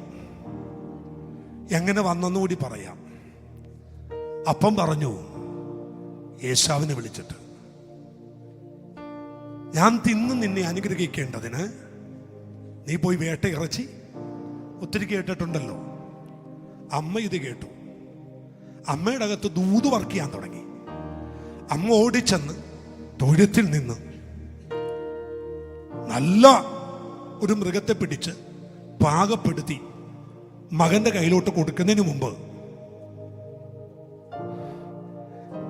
ഏശാവിന്റെ ബെഡ്റൂമിൽ കയറി ഏശാവിന്റെ ഒരു കോട്ടും എടുത്ത് ഏശാവ് സിനിമടിക്കുന്ന പെർഫ്യൂം എടുത്ത് അമ്മ അടുപ്പിച്ചു. രണ്ടുപേർക്കും 2 ബ്രാൻഡാണ്. യാക്കോബിന്റെ ബ്രാൻഡ് അല്ല, ഏശാവിന്റെ ബ്രാൻഡ്. രണ്ടും 2 കമ്പനിയാണ്. അതുകൊണ്ട് തന്നെ ഉറങ്ങിക്കിടക്കുമ്പോഴും യാക്കോബും ഏശാവും മുറിക്കകത്തൂടി പോയാൽ ആരാ പോയതെന്ന് അറിയാൻ പറ്റും. ഒരു സ്വതന്ത്രം പറഞ്ഞു ഒരല്ലല്ലോ എന്ന് പറഞ്ഞു. നമ്മുടെ ഇടയിലും ചിലതുണ്ട്, പോയാൽ അറിയും. അത്തരം കൊണ്ട് ഞാൻ നിർത്തുക. സ്വതന്ത്രം പറഞ്ഞ് ആലയത്തിനകത്തും ചിലതൊക്കെ കയറി വരുമ്പോൾ അറിയും. ഒരു സ്വതന്ത്രം എന്ന് പറഞ്ഞ് ആമേൻ. 2 ദിവസം മുമ്പ് ഇട്ട ഷർട്ടും ബനിയനും ഒക്കെ ഇട്ട് അത് മാറാതെ ആ സോക്സ് ആഴ്ച മുഴുവൻ പണിക്കിട്ടത് അത് ഇട്ടേണ്ട വന്ന് അങ്ങനെയൊന്നുമല്ല. കഴിഞ്ഞ ദിവസം ഇട്ട ഷർട്ട് ആരാധന കിട്ടേണ്ട വരരുത്. കാലിക്കിടക്കുന്ന സോക്സ്, ഇതൊന്നും പറയേണ്ട ആവശ്യമില്ല, എന്നാലും ഞാൻ പറയും. ഇഷ്ടപ്പെട്ടാലും ഇഷ്ടപ്പെട്ടില്ലേ, ആരാധനാലയത്തിൽ വരുമ്പോഴൊക്കെ സോക്സൊക്കെ വളരെ പെർഫെക്റ്റ് ആയിരിക്കണം. ഇന്നലെ അവിടെ ഇവിടെ ഇട്ടേണ്ട നടന്ന ഷർട്ടും പാൻറ്റും ജീൻസും ഒന്നും ഇട്ടുകൊണ്ട് ആരാധനാലയത്തിൽ വരരുത്. പ്രത്യേകിച്ചും മഴ കൊണ്ടിട്ടാണ് അത് ഇട്ടേണ്ട വരുന്നത്. അതിന് പുറത്തിട്ട് തേക്കുകയും കൂടി ചെയ്യുമ്പോൾ ഒരു വൃത്തികെട്ട സ്മെല്ലുണ്ടാകും. അവൻ അടുത്തിരിക്കുന്നവൻ ആരാധിക്കുമ്പോൾ നിങ്ങളെ കണ്ട് ഭാരപ്പെടരുത്, ഇരിക്കരുത്. എപ്പോഴും പെർഫെക്റ്റ് ആയിരിക്കണം. ഇതൊന്നും വേറെ ഒരു ഭാഷം പറഞ്ഞു തരില്ല, ഞാനേ പറഞ്ഞു തരത്തുള്ളൂ. ആമേൻ. തലയിടുന്ന ഷോള് തലയിലോട്ട് ഇടുന്നതിന് മുമ്പ് ആമേൻ മുറിക്കകത്തോട്ട് കയറി ഫാൻ ഇട്ടിട്ട് 10 പ്രാവശ്യം തലയ്ക്ക് മീതെ കറക്കി നോക്കണം, വല്ല സ്മെല്ലും വരുന്നുണ്ടോ എന്ന്. മൂക്കടഞ്ഞിരിക്കുന്നെങ്കിൽ അടുത്ത ആളെ വിളിച്ച് അടുപ്പിച്ചിട്ട് പറയണം, ഒന്ന് കറക്കി കാണിക്കണം വല്ല സ്മെല്ലും ഉണ്ടോ, അല്ലെങ്കിൽ അടുത്തിരിക്കുന്ന ആൾ സ്ലെയിൻ ആകും. സ്വതന്ത്രം. എനിക്ക് ഭയങ്കര മെമ്മറി പവറാണ് ഈ കാര്യത്തിന്. നിങ്ങൾ ഈ കഴിഞ്ഞ ആഴ്ച ഇട്ടേണ്ട വന്ന ഷർട്ട് ഏതാ, ഇന്നലെ ഇട്ടേണ്ട വന്ന ഷർട്ട് ഏതാ, ചുരിദാർ ഏതാ, അതെല്ലാം ഞാൻ പറയും. പറഞ്ഞില്ലേ? പണ്ട് ആരുടെയോ പറഞ്ഞല്ലോ, ഇത് 3 ദിവസം ഇടുന്ന മാറിയില്ലെന്ന് ഞാൻ ചോദിച്ചില്ലേ? അങ്ങനെയല്ല. ഇല്ലെങ്കിൽ പറയണം, മേടിച്ചു തരും. വളരെ വളരെ നമ്മൾ എവിടെ എൻ്റെ ദൈവമക്കൾ എവിടെ ചെന്നാലും അവർ പെർഫെക്റ്റ് ആയിരിക്കണം. എവിടെ ചെന്ന് കയറി നിന്നാലും അവൻ പണ്ടൊരിക്കൽ ഒരുത്തൻ എൻ്റെ വീട്ടിൽ വന്നു. അവൻ വന്ന് നേരെ ഷൂ ഒക്കെ അഴിച്ചിട്ട് കയറിയിട്ട് ആ ഫാൻ്റെ അടിയിരുന്ന് കാല് പൊക്കി വെച്ചിട്ട് ഇങ്ങനെ വിറപ്പിക്കാൻ തുടങ്ങി. എൻ്റെ പൊന്നച്ചാ, ഞങ്ങളുടെ അവിടെ നിന്ന് പള്ളിത്തോട്ടിൽ നിന്ന് ഇടയ്ക്ക് ഈ എല്ല് കയറ്റിയ വണ്ടി പോകാറുണ്ട്. ആ സ്മെല്ലായിരുന്നു. ഞാൻ സത്യമായിട്ട് കുറേയൊക്കെ സഹിച്ചു. കുറച്ച് കഴിഞ്ഞപ്പോൾ ഞാൻ പറഞ്ഞു, എൻ്റെ പൊന്ന് സഹോദര, ഒന്നെങ്കിൽ നീ സോക്സ് കൊണ്ട് പുറത്തുകൊണ്ട് ഇട്, അല്ലെങ്കിൽ നീ ഇറങ്ങി വീട്ടിൽ നിന്ന് പോകും. നമ്മളെ ആരും ഛെ എന്ന് പറയരുത്. അടുത്തിരിക്കുന്ന ആളോട് പറ, വളരെ മാന്യമായിട്ടായിരിക്കണം ആരാധന. കുഞ്ഞുങ്ങൾ പറഞ്ഞേ, കുഞ്ഞുങ്ങൾ വളരെ പെർഫെക്റ്റ് ആയിരിക്കണം. അവൻ ഒരാൾ കണ്ടാൽ, ആരാധനാലയത്തിൽ വരുന്നത് കണ്ടാൽ അറിയണം ഇവൻ ആരാധനക്കാ പോകുന്നത്. സ്വതന്ത്രം പറഞ്ഞേ. തലേ ദിവസം നിങ്ങളുടെ വസ്ത്രങ്ങളൊക്കെ അവൻ അലക്കി തേച്ച് അവൻ ഉള്ളത് തന്നെ ഒന്ന് ഇസ്തിരിയൊക്കെ ഇട്ട് നേരെ തൂക്കിയിട്ടേക്കണം. അവൻ സ്തോത്രം ചെയ്തേ. ദൈവത്തിന് സ്തോത്രം പറഞ്ഞേ. ആമേൻ. ഹല്ലേലൂയ. നമ്മൾ എവിടെന്നാ പോയത്? ഏശാവിന്റെ വസ്ത്രവും ഏശാവിന്റെ പെർഫ്യൂമും എടുത്ത് അമ്മയെ അടുപ്പിച്ചു. കണ്ണു കാണാത്ത അപ്പന്റെ അടുക്കൽ ഏശാവ് യാക്കോബ് വന്നപ്പോൾ യാക്കോബിനോട് ചോദിക്കുന്നു, മോനെ ഇങ്ങടുത്തു വന്നേ, എൻ്റെ മകൻ ആദ്യജാതൻ ഏശാവ് തന്നെ. പണ്ട് ഞാൻ പറഞ്ഞതല്ലേ, എൻ്റെ ആദ്യജാതൻ ഏശാവ്. തിരുവനന്തപുരം കാരനായിരുന്നെന്ന് തോന്നണം ഇസഹാക്ക്. എൻ്റെ ആദ്യജാതൻ ഏശാവ് തന്നെ. അപ്പൊ യാക്കോബ് പറഞ്ഞു തന്നെ. ഞാൻ പറയും, യാക്കോബ് ഒരിക്കലും നുണ പറഞ്ഞിട്ടില്ല. അപ്പൻ ചോദിച്ചതിന്റെ കൃത്യം ആൻസർ. അപ്പൻ ചോദിച്ചതെന്നാ, അടുത്തു വന്നു. ആരടുത്ത് വന്നോന്ന് പറഞ്ഞില്ല. അടുത്തു വന്നവനോട് ചോദിച്ചു, എൻ്റെ ആദിജാതൻ ഏശാവ് തന്നെ. അപ്പൊ മകന്റെ പടി, അതെ ഏശാവ് തന്നെ, ഞാനല്ലെന്ന് പറഞ്ഞില്ല. അപ്പനങ്ങ് നീട്ടിപ്പിടിച്ചങ്ങ് മണുത്തു. എന്നിട്ട് അപ്പൻ തന്നെ ഒരു കമന്റ് പറഞ്ഞു, എൻ്റെ മകൻ ഏശാവിന്റെ സ്മെല്ല്. മുട്ടുമടക്കാൻ പറഞ്ഞു. വലത് കൈ വെച്ച് യാക്കോബിനെ അനുഗ്രഹിക്കുമ്പോ ഇടത് കൈയിൽ ഒരു വടി ഉണ്ടായിരുന്നു. ഏതായി വടി എന്നറിയാമോ? അബ്രഹാമിൽ നിന്നും ഇസ്ഹാക്കിൽ വന്നൊരു വടി. വലത് കൈ വെച്ച് അനുഗ്രഹിച്ച കൂട്ടത്തിൽ അറിയാതെ ജ്യേഷ്ഠാവകാശം കൈമാറിയ വടി യാക്കോബിലേക്ക് ഹാൻഡ് ഓവർ ചെയ്തു. ഒരു സ്വത്രം എന്ന് പറഞ്ഞേ, ഇന്ന് പകൽ ആരോടൊക്കെ ദൈവം പറയുന്നു, പിതാവായ ദൈവത്തിങ്കൽ നിന്ന് ഒരു അധികാരത്തിന്റെ വടി നിങ്ങളുടെ മേൽ ഹാൻഡ് ഓവർ ചെയ്യാൻ പോകുന്നു, ദൈവം കൈമാറാൻ പോകുന്നു. അവൻ ഇവിടെ ഇരിക്കുന്ന കുഞ്ഞുങ്ങളോട് പറയുന്നു, പിടിച്ചോ കേട്ടോ, ഇന്നു മുതൽ നീ എഴുന്നേറ്റ് നിൽക്കുമ്പോൾ ചില ഭൂതങ്ങൾ കീഴടങ്ങും. ഓ പരിശുദ്ധാത്മാവനോട് പറയുന്നു, ഇന്ന് പകൽ ഇതിനകത്ത് അതിശക്തമായ ഒരു ശുശ്രൂഷ വെളിപ്പെടാൻ പോകുക. ദൈവദാസന്മാരെ, നിങ്ങൾ കൈവെക്കുമ്പോൾ ഭൂതങ്ങൾ വിട്ടുപോകാം. നിങ്ങൾ കൈവെക്കുമ്പോൾ രോഗികൾ സൗഖ്യമാകും. ഞാൻ ചെയ്തിട്ടില്ലാത്തത്, ഞാൻ കണ്ടിട്ടില്ലാത്തത്, ഞാൻ ഇന്ന് വരെ ദർശിച്ചിട്ടില്ലാത്തത് നിങ്ങളിലൂടെ ചെയ്യുമെന്ന് ആത്മാവെന്നോട് പറയാൻ പറയുന്നു.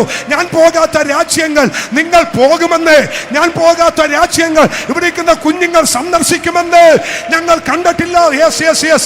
അവ പ്രതികരിക്കാൻ പറ്റുമോ? പ്രതികരിക്കാൻ പറ്റുമോ? പ്രതികരിക്കാൻ പറ്റുമോ? ദൈവത്തിന് നന്ദി പറ, ദൈവത്തിന് നന്ദി പറ.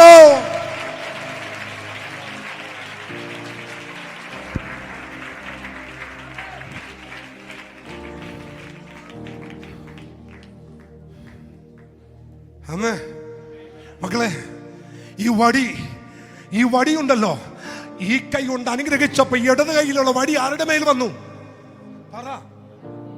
യാക്കോബിന്റെ മേൽ വടി വന്നു. തെളിവ് വേണോ? 32:10. ഉൽപ്പത്തി 32:10. വേഗം എടുത്തു. 12 നമുക്ക് നിർത്തണം. അടിയനോട് കാണിച്ചിരിക്കുന്ന സകല ദയക്കും സകല വിശ്വസ്തതയ്ക്കും ഞാൻ അപ്രാപ്തമത്രേ. ഒരു വടിയോടുകൂടെ മാത്രമല്ലോ ഞാൻ ഈ യോർദാൻ കടന്നത്, ഇപ്പോഴോ ഞാൻ 2 കൂട്ടമായി തീർന്നിരിക്കുന്നു. ഞാൻ പോന്നപ്പോ എന്തും കൊണ്ടാ പോന്നേ? പറ. ഞാൻ പോന്നപ്പോ ഒരു വടിയും കൊണ്ടാ പോന്നെ. ഏതാ ഈ വടി എന്നറിയണ്ടേ? അപ്പനായ അബ്രഹാമിൽ നിന്ന് ഇസ്ഹാക്കിന്മേൽ വന്ന ആ വാക്തത്വം എഴുതിയ വടി, കൽപ്പന എഴുതിയ വടി, അവകാശം എഴുതിയ വടി, അധികാരത്തിന്റെ ചിഹ്നമായ വടി. ചില വാക്തത്വങ്ങൾ എൻ്റെ തലമുറക്ക് വരേണ്ടത് എഴുതി വെച്ച ചില വാക്തത്വങ്ങൾ നിറഞ്ഞ, പ്രമാണങ്ങൾ നിറഞ്ഞ ആ വടി ഇപ്പൊ യാക്കോബിന്റെ കയ്യിലാണ്. അവ ഈ വടിയും കൊണ്ടാ പറഞ്ഞേ. ഇനി ഒന്ന് എല്ലാവരും ശ്രദ്ധിച്ചേ, കുറച്ച് സമയം കൂടി ഉള്ളേ. നേരെ ലാബാന്റെ വീട്ടിൽ ചെന്ന് 2 പെണ്ണുങ്ങൾക്ക് വേണ്ടി 14 വർഷം, ഒരു സ്വത്രം പറഞ്ഞേ, 2 പെണ്ണുങ്ങൾക്ക് വേണ്ടി 14 വർഷം. പെണ്ണിന് വേണ്ടി മനുഷ്യൻ എന്തും ചെയ്യും, ഒരു സ്വത്രം പറഞ്ഞേ. പട്ടിയെ പോലെ പണിയെടുത്തു. ഇനി അടുത്ത് കേൾക്കണോ? 14 വർഷം പണിയെടുത്തും പോരാ സഹോദരന്മാരെ, 10 പ്രാവശ്യം ശമ്പളവും പിടിച്ചു വെച്ചു. ആരാ? ലാബാൻ ആരാ? ലോകത്ത് ഇതുപോലൊരു ക്രൂരനായ അമ്മായിയപ്പൻ ഉണ്ടെങ്കിൽ ലാബാന. സഹോദരന്മാരെ, ഒന്നുമില്ലെങ്കിൽ ഓർക്കണ്ടേ, ഞാൻ ശമ്പളം കൊടുത്തില്ലെങ്കിൽ എൻ്റെ മക്കളും കൊച്ചുങ്ങളും പട്ടിണിയാകുമെന്ന്. പുള്ളി എന്നാ ചെയ്യുന്നറിയോ? 10 പ്രാവശ്യം ശമ്പളം പിടിച്ചു വെച്ചു കൊടുത്തില്ല. യാക്കോബിന് പരാതിയില്ലായിരുന്നു. എന്നാ ചെയ്യുന്നറിയോ? കേട്ടോ, യാക്കോബ് ഈ വടിയില്ലേ, ഈ വടി കൊണ്ടുവന്നിട്ട് രാത്രി ചാരി അങ്ങ് വെക്കും.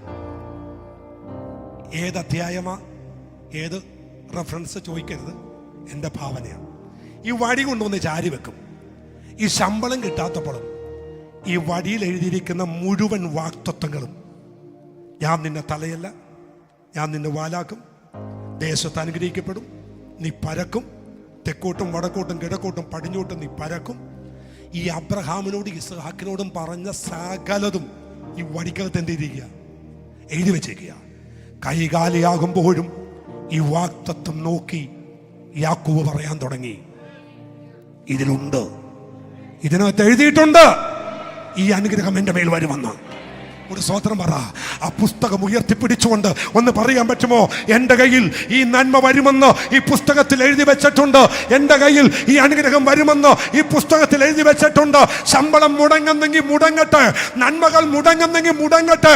ഇന്ന് പകൽ അത് ഉയർത്തിപ്പിടിച്ചുകൊണ്ട് പറ, എത്ര നന്മകൾ എൻ്റെ മുമ്പിൽ ഒടുങ്ങിപ്പോയാലോ ഇതിൽ എഴുതി വെച്ചിരിക്കുന്ന വാഗ്ദത്തം പോലെ എൻ്റെ കയ്യിൽ വരേണ്ടത് എൻ്റെ കയ്യിൽ വരും, എൻ്റെ കയ്യിൽ വരും. ആമേൻ. അന്ന് രാത്രി മക്കളെ, അന്ന് രാത്രി യാക്കോബിനോട് പറഞ്ഞു, ബദാം അലരി വൃക്ഷവും രണ്ടും കൂടി എടുക്കാൻ പറഞ്ഞു. ബദാം അലരി വൃക്ഷവും കൂടി ഒരു നദിയുടെ അടുക്കലേക്ക് എല്ലാം പറഞ്ഞു. എന്നിട്ട് പറഞ്ഞു, ആ ബദാമിന്റെ തോലങ്ങ് പൊളിക്കാൻ പറഞ്ഞു.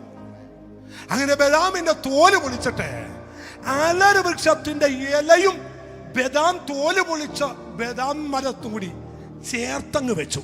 ഒരാമൻ പറഞ്ഞേ, ചേർത്ത് വെച്ചു. എവിടെ? ഈ നദിക്കരയിൽ. ആടുകൾ മുഴുവൻ വെള്ളം കുടിക്കാൻ ഈ നദിക്കകത്തോട്ട് വരുമ്പോൾ, ആമേൻ, ഈ തോല് പൊളിച്ച ബദാമും അലരി വൃക്ഷത്തിലും നോക്കിക്കൊണ്ട് വെള്ളം കുടിച്ച് അവർ ചനയേറ്റു. ഒരു സ്വതന്ത്രം പറഞ്ഞേ. അവിടെ ഇന്നതിങ്ങനെ ഇടപെട്ട് കഴിഞ്ഞപ്പോ എനിക്കൊരു സംശയം തോന്നി. ഇവിടെ അലരി വൃക്ഷം ബദാമിന്റെ തോല് പൊളിച്ചത് കണ്ടിട്ട് എങ്ങനെയാ ചനയേൽക്കുന്നത്? പക്ഷെ അതല്ല ചരിത്രം. ഈ മനുഷ്യൻ ചെയ്തെന്നാന്നറിയോ? ഈ ബദാം കൊമ്പ് മുഴുവൻ തൊലി പൊളിച്ചിട്ട് തന്നോട് പറഞ്ഞ സകല വാഗ്ദത്തങ്ങളും ആ ബദാം മരത്തിൽ എഴുതി വെച്ചു. ഒരു അല്ലലി എന്ന് പറഞ്ഞു. ആടിന് ഹീബ്രു ഒന്നും അറിയത്തില്ല. പക്ഷെ ചനയേൽക്കാൻ വന്നപ്പോ യാക്കോബ് വിശ്വാസത്താൽ എഴുതിയ വാഗ്ദത്തം നോക്കിയ ചനയേറ്റെ. ജനിച്ചത് മുഴുവൻ വരയും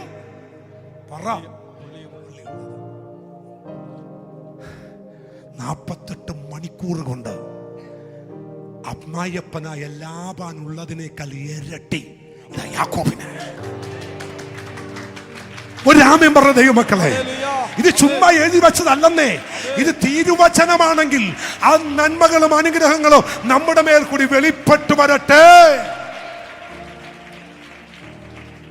സ്തോത്രം, സ്തോത്രം, സ്തോത്രം, സ്തോത്രം. അങ്ങനെ യാക്കോബ് എന്ത് ചെയ്തു? അനുഗ്രഹിക്കപ്പെട്ടു. ഇനിയാണ് സംഭവം. ഓക്കെ, കറക്റ്റ് 12 നിർത്തും. അടുത്തതാണ് ദൂത് കിടക്കുന്നത്. ഇങ്ങനെ അനുഗ്രഹിക്കപ്പെട്ട് നേരെ പോരുകയാ തിരിച്ച്. എവിടേക്കാന്നറിയോ? അപ്പന്റെ വീട്ടിലേക്ക്. ദൈവത്തോട് പണ്ടൊരു നേർച്ച നേർന്നിരുന്നു. എന്താ നേർച്ച എന്നറിയോ? അപ്പന്റെ വീട്ടിൽ നിന്ന് ഓടിപ്പോരുമ്പോ ലൂസ് എന്ന് പറയുന്ന ഒരു പട്ടണവാതിക്കൽ വന്ന് ഒരു കല്ലെടുത്ത് തലയണയായി വെച്ച് കിടന്നുറങ്ങിയപ്പോ ആകാശത്തോളം എത്തുന്ന ഒരു ഗോവണി കണ്ടു. ദൂതന്മാർ കയറുന്നു, ദൂതന്മാർ ഇറങ്ങുന്നു. ഒരു കല്ലെടുത്ത് നാട്ടിയിട്ട് അതിന്റെ മണ്ടയിൽ എണ്ണ ഒഴിച്ചിട്ട് അതിന് ബദേൽ എന്നൊക്കെ പറ പേരിട്ടു. ബിജുവാ വാക്യം വായിച്ചിട്ടുണ്ടോ? വായിച്ചിട്ടുണ്ടല്ലേ? 35 അല്ലേ? വായിക്കണ്ട. ഒരു കാര്യം പറയണം. വേദപുസ്തകത്തിൽ 2 ബദേലുണ്ട്. 2 ബദേൽ. അതിൽ ഈ ബദേൽ ഏതാ നിങ്ങൾക്കറിയാമോ? ഓടിപ്പോകുന്ന പൊക്കിൽ യാക്കോബ് കൊണ്ടുവന്ന് എണ്ണ ഒഴിച്ച ബദേൽ, ആമേൻ, എന്ന് പറയുന്നത് ഹോരേബിന്റെ പർവ്വതത്തിലാണ്. അതിന്റെ ആശയം എന്താണെന്നറിയോ? എഡ്സാ, ഇവന്റെ അപ്പനില്ലേ അനുഗ്രഹിച്ച് കണ്ണു കാണാൻ വയ്യാതെ അപ്പൻ ഇസ്ഹാക്ക്, അപ്പനെ അവന്റെ അപ്പൻ കയ്യും കാലും കെട്ടി യാഗം കഴിക്കാൻ കിടത്തിയ ആ പർവ്വതത്തില ഈ മകൻ വന്ന് കിടക്കുന്നേ. ദൂത് മനസ്സിലായോ? എൻ്റെ അപ്പനെ അറുക്കേണ്ട സ്ഥലത്ത് എൻ്റെ അപ്പന് വേണ്ടി ഒരു ആടിന്റെ രക്തം വീണ സ്ഥലത്താണ് ഇപ്പോ രണ്ടാമതൊരു എണ്ണയുടെ അഭിഷേകം നടക്കുന്നത്. എത്ര പേർക്ക് ആ ദൂത് മനസ്സിലായി എന്നറിയത്തില്ല. യാക്കോബേ, നീ വന്ന് കിടക്കുന്ന സ്ഥലം നിന്റെ അപ്പന് പകരം ദൈവം ഒരുക്കിയ കുഞ്ഞാടിന്റെ രക്തം വീണ ബേഥേലാണത്. ഞാനത് അവൻ സ്തോത്രം നിൽക്കാൻ പറ്റുന്നില്ല, അങ്ങ് പറഞ്ഞു വിടാം. ആദ്യം എനിക്ക് വേണ്ടി, എൻ്റെ മകന് വേണ്ടി, അബ്രഹാമിൻ്റെ മകനായ ഇസ്ഹാക്കിന് വേണ്ടി ദൈവമൊരുക്കിയ ആടിൻ്റെ രക്തം വീണ അതേ സ്ഥലത്ത് കൊച്ചുമകൻ വന്നിരിക്കുക. അപ്പൻ അനുഗ്രഹിക്കപ്പെടാൻ എവിടെ നിന്ന് ആരംഭിച്ചോ അവിടെ നിന്ന് അനുഗ്രഹം ആരംഭിക്കാൻ ഇതാ മകൻ വന്ന് കിടക്കുക.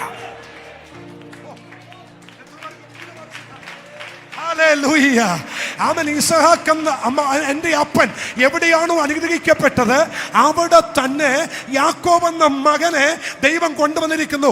അപ്പൻ തുടങ്ങിയിടത്തുനിന്ന് മകൻ ആരംഭിക്കുന്നു. മനസ്സിലായോ? അതല്ലേ ഇന്ന് അനുഭവിക്കുന്നേ അല്ലേ? ലോഡ്സനൊക്കെ അനുഭവിക്കുന്ന എന്നാ? ലോഡ്സനൊക്കെ ഉണ്ടാക്കിയതാണോ? തനിക്ക് താനായിട്ടൊരു പേരും ഉണ്ടാക്കിയിട്ടില്ല.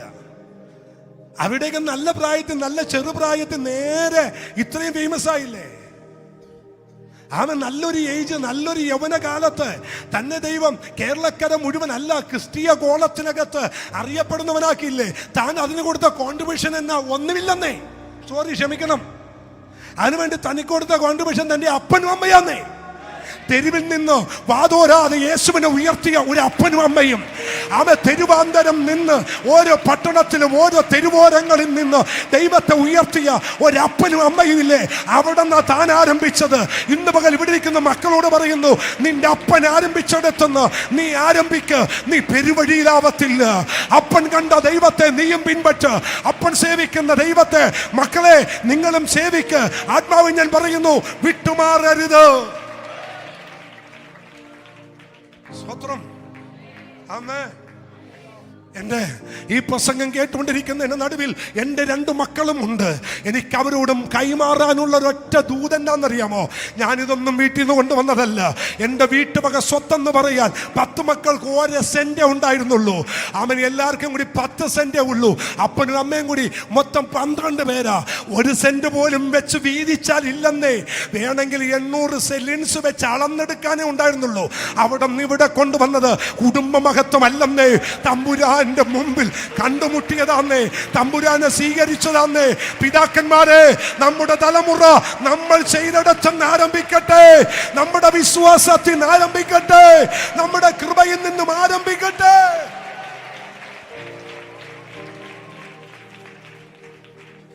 സന്തോഷമാണോ?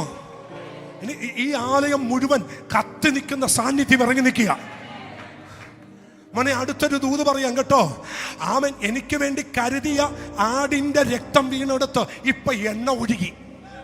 അതിന്റെ അർത്ഥം എന്താണെന്നറിയാമോ? ഒരിക്കൽ ഈ യാഗം കഴിച്ച ആടിന്റെ രക്തം വീണതിന്റെ പുറകെ ഒരു അഭിഷേകത്തിന്റെ എണ്ണയുടെ പകർച്ചയുണ്ട്. ഒരിക്കൽ രക്തമാണെങ്കിൽ പിന്നെ എണ്ണയാന്നേ. ആരംഭത്തിൽ രക്തം വീണെടുത്ത് ഒരു എണ്ണയുടെ ഒഴുക്ക്. ഇന്ന് പകൽ ആത്മാവ് പറയുന്നു, അവൻ എവിടെയാണോ യാഗമൃഗത്തിന്റെ രക്തം വീണത് അവിടെ തന്നെയാണ്.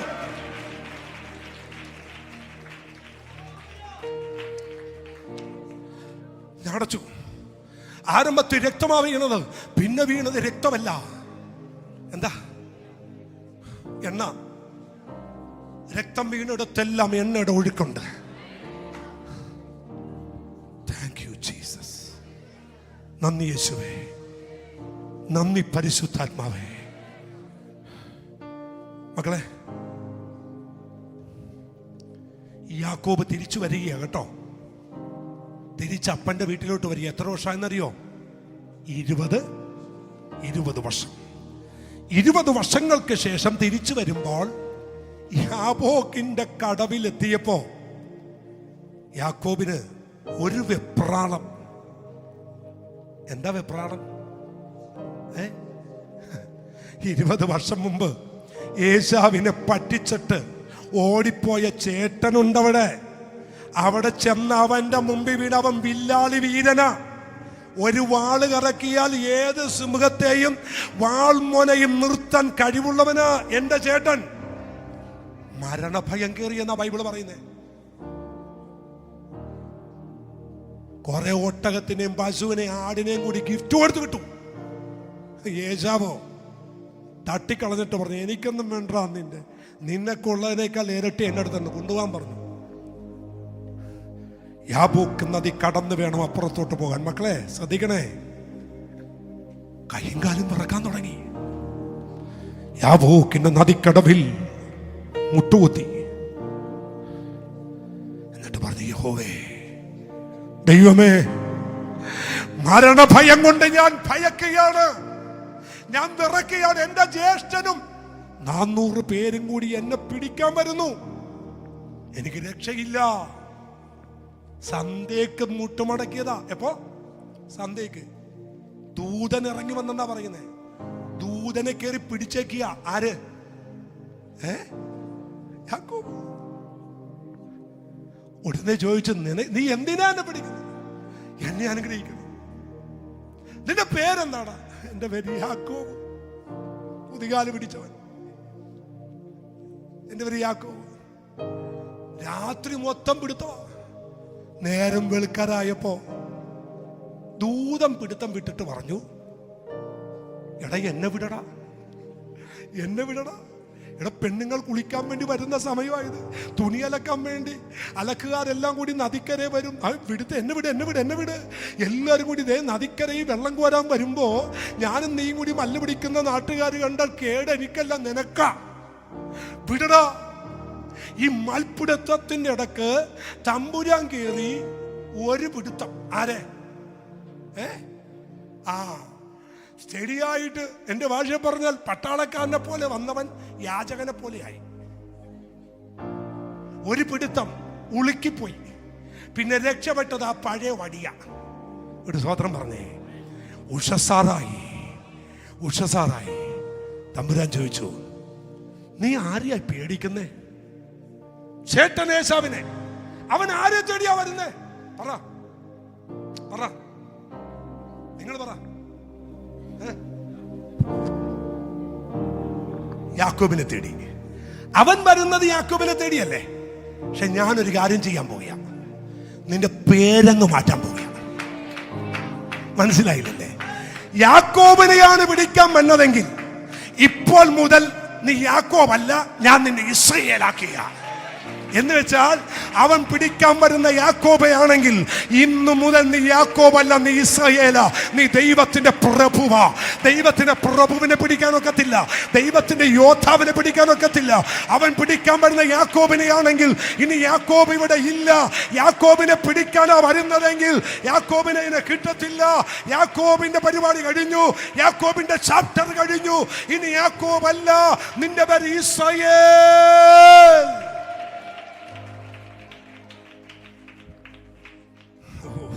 സ്വതന്ത്രം. എനിക്ക് ഇതിനകത്തുനിന്ന് പറയാൻ കുറച്ച് ഉദാഹരണങ്ങളും കഥകളും ഒക്കെ ഞാനിങ്ങനെ ധ്യാനിച്ചു വെച്ചിട്ടുണ്ടായിരുന്നു. ഒന്നും പറയാൻ സമയമില്ല, ഞാനങ്ങ് പ്രസവവേദന അനുഭവപ്പെടുക. അതൊക്കെ നിങ്ങൾ മറക്കാതിരിക്കാൻ ചില രസകരമായ കാര്യങ്ങളൊക്കെ ഞാനിങ്ങനെ നോട്ട് ചെയ്ത് വെച്ചിട്ടുണ്ട്. അത് പറയാൻ സമയമില്ല. ഇപ്പോൾ ഏശാവ് പിടിക്കാൻ വന്നു, ഇപ്പൊ കൊല്ലും, ഇപ്പൊ കത്തിയേറ്റും എന്ന് പറഞ്ഞവൻ യാക്കോബിനെ കണ്ട മാത്രയിൽ കഴുത്തെ കൈയിട്ടിട്ട് ഐ ലവ് യു ബ്രദർ, അങ്ങനെ എഴുതിയിരിക്കുന്നത് അല്ലേ?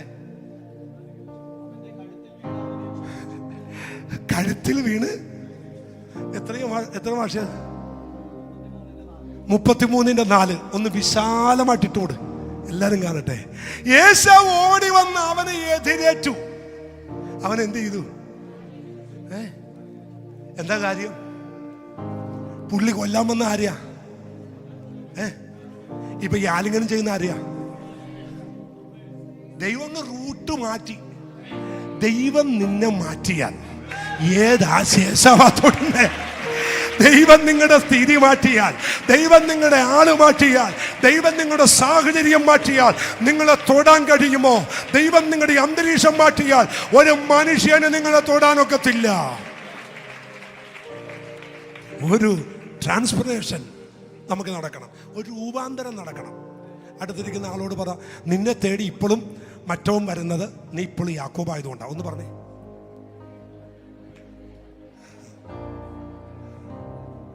പറഞ്ഞു എല്ലാരും പറഞ്ഞു. എല്ലാവരും കണ്ണടച്ചേ. ഇനി കണ്ണു തുറന്നേ. അടുത്തിരിക്കുന്ന കൈ കൊടുത്തു പറഞ്ഞു, ഇപ്പൊ ഇസ്രായേൽ എന്ന് പറ. അത് ഈ കൈയടിക്കുന്നെങ്കിലും പാട്ട് പാടുന്നെങ്കിലും പലരും ഇപ്പൊ ആരാ? യാക്കോബ് ആയിരിക്കുന്നിടത്തോളം കാലം ഏശാവ് വരും കൊങ്ങാക്ക് പിടിക്കാൻ. ഏശാവ് മാറി ആരാകണം? ഒന്നിട്ടേ മോനെ, ഒന്ന് ഇട്ടടാ മെൽബിനെ, ഒന്നിട്ടേ മോനെ.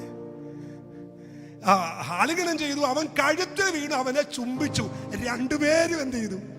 നിങ്ങൾ ആ സീനെന്ന് ഭാവനെ കണ്ട് ഉറക്കത്തിൽ പുള്ളി ഞെട്ടിയായിരുന്നു ഇന്നലെ വരെ. ഓ, എവിടെ കൂടിയാണ് അവൻ കത്തിയേറ്റത്? റാഖേലൊക്കെ ഞെട്ടി. എന്താച്ചാ, ഇവിടെ കൂടി ഒരു കടാറ് കയറി, ഇപ്പുറത്തൂടി ഒരു വടിവാള് കയറി. ആര് കയറ്റി? ഏശാവ്. ആഹാരം കഴിച്ചിട്ട് 10-30 ദിവസമായി. ദേ കെട്ടിപ്പിടിച്ച് രണ്ടുപേരും കരഞ്ഞു. 5-ാമത്തെ വാക്യം. പിന്നെ അവർ തലപൊക്കി സ്ത്രീകളെയും കുഞ്ഞുങ്ങളെയും ഒക്കെ കണ്ടു.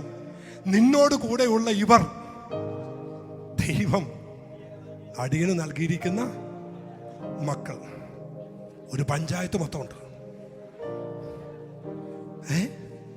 സത്യമായിട്ട് ഒരു വടിയും കൊണ്ട് പോയതാ. ഒരു ഡിസ്ട്രിക്ട് മൊത്തമാണ് വന്നിരിക്കുന്നത്. അത്രയും ഉണ്ട്. പറഞ്ഞു വായിച്ചോ.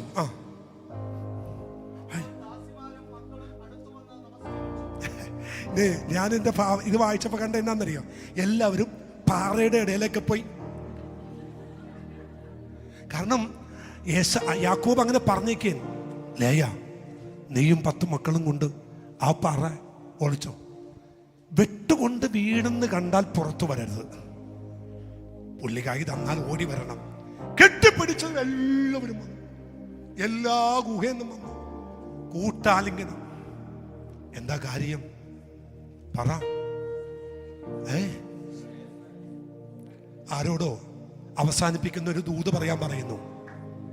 ഉഷസായപ്പോ ദൂതം പറയുക, എന്നെ വിട്.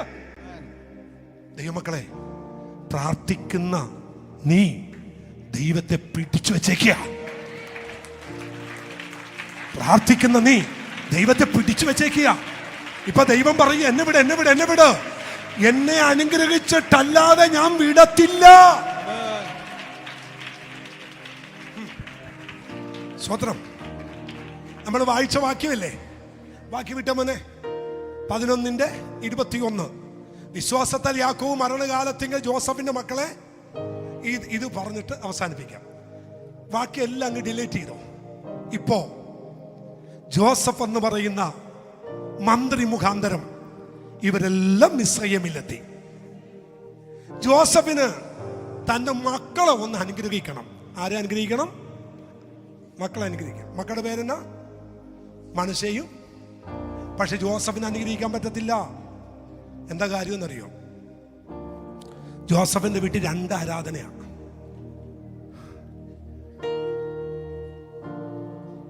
ഒരു ദൂത് കയറി വരുന്നുണ്ടല്ലോ. ജോസഫിന്റെ വീട്ടിൽ രണ്ട് പ്രാർത്ഥന മുറിയാണ്.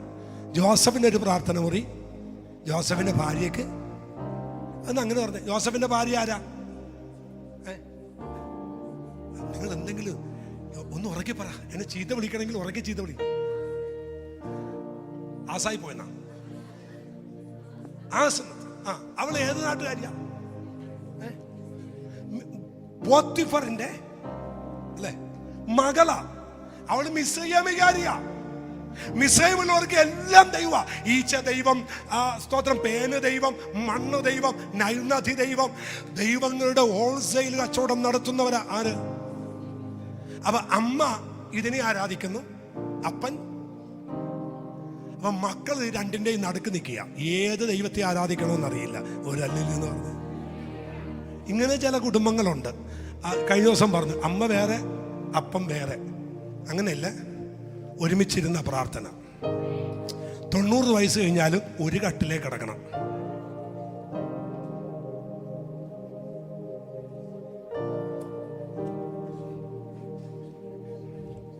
മെസ്സേജ് വരട്ടെ. അടുത്തിരിക്കുന്ന 90 കഴിഞ്ഞാലും ഒരു കട്ടിലേക്ക് കിടക്കണം. അമ്മ പൊക്കത്തും നിലയിലും അപ്പച്ചൻ താഴെ നിലയിലും അല്ല. രണ്ടുപേരും ഒരു മുറിയിൽ ഒറ്റക്കട്ടില്ല. ഒന്ന് പറഞ്ഞു. നിങ്ങൾ ചിരിക്കാതെ കാര്യം പറയുന്നേ. പറ, കാര്യം കൊടുത്ത് പറ. എത്ര വലുതായാലും ഒരുമിച്ച് കിടക്കണം. എൻ്റെ അപ്പച്ചൻ മരിക്കുന്ന 88-ാമത്തെ വയസ്സിലാണ്. മരണം വരെ രണ്ടുപേരും കൂടി ഒറ്റ കട്ടിലായിരുന്നു. ഞാനും തീരുമാനം എടുത്തു, അന്ധവിശ്വാസം വലിക്കുന്ന ഒറ്റക്കട്ടിലേ കിടക്കണം. നിന്റെ കൊച്ചു അയർലൻഡിലും UK പോകുമ്പോൾ അതിൽ 2 കൊണ്ടുവന്ന് നിന്റെ കയ്യിൽ ഏൽപ്പിച്ചിട്ട് ഇതിനെയും കൊണ്ട് ജീവിച്ചോ എന്ന് പറയുമ്പോൾ നീ ആ കൊച്ചുങ്ങളെ കൊണ്ട് ഒരു ബെഡ്റൂമിൽ കിടത്തിട്ട് ആ മനുഷ്യനെ കൊണ്ട് വേറെ മുറി കിടത്തരുത്. പറഞ്ഞു കേട്ടോ? മരണം വരെ ഒരുമിച്ച് കിടക്കണം. കൂർക്കം വലി കൊണ്ട് സഹിക്കാൻ പറ്റാത്ത ഒരു കെട്ട് പഞ്ഞു മേടിച്ച് ചെവിയിലങ്ങ് തള്ളി കയറ്റി വെച്ചേക്കണം.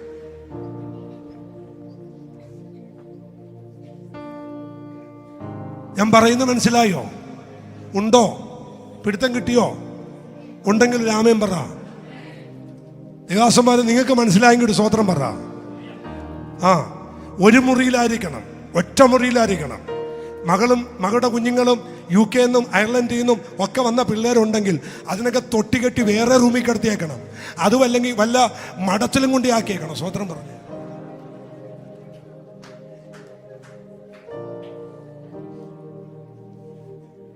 കഴിഞ്ഞ ദിവസം ഒരു അപ്പച്ചനോട് പറഞ്ഞതാ, ഞങ്ങൾ സെപ്പറേറ്റ് ആയിട്ട് ഇപ്പോൾ 38 വർഷമായെന്ന്. ഞാൻ പറഞ്ഞു, അപ്പച്ച അപ്പം എപ്പോൾ ഞങ്ങളൊരു, എൻ്റെ ഓർമ്മ ശരിയാണെങ്കിൽ മൂത്തമകൻ ജോസിൻ്റെ കല്യാണം കഴിഞ്ഞപ്പോൾ തൊട്ട് അവള് കൊച്ചുങ്ങളുടെ കൂടെയാണ്. നമ്മൾ പോയി ചാക. അപ്പച്ച എന്തിനാ ജീവിക്കുന്നത്? പോയി കെട്ടിത്തൂങ്ങി ചാക. എന്തിന് ജീവിക്കണം? എന്നിട്ട് ഇപ്പുറത്തെ മുറി കിടന്നൊരു വിളി, അറിയാമോ ശരി കാപ്പി തരുവോ? അവിടെ കടമൻ തരാം. ഈ നാണം കെട്ട ജീവിതത്തിന് എന്നെ കിട്ടത്തില്ല.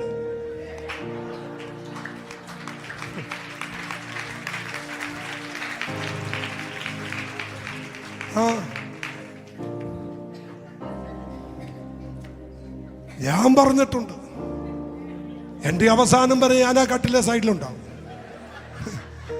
പോകത്തൊന്നും വിചാരിക്കണ്ട, പോകത്തില്ല, സമ്മതിക്കത്തില്ല.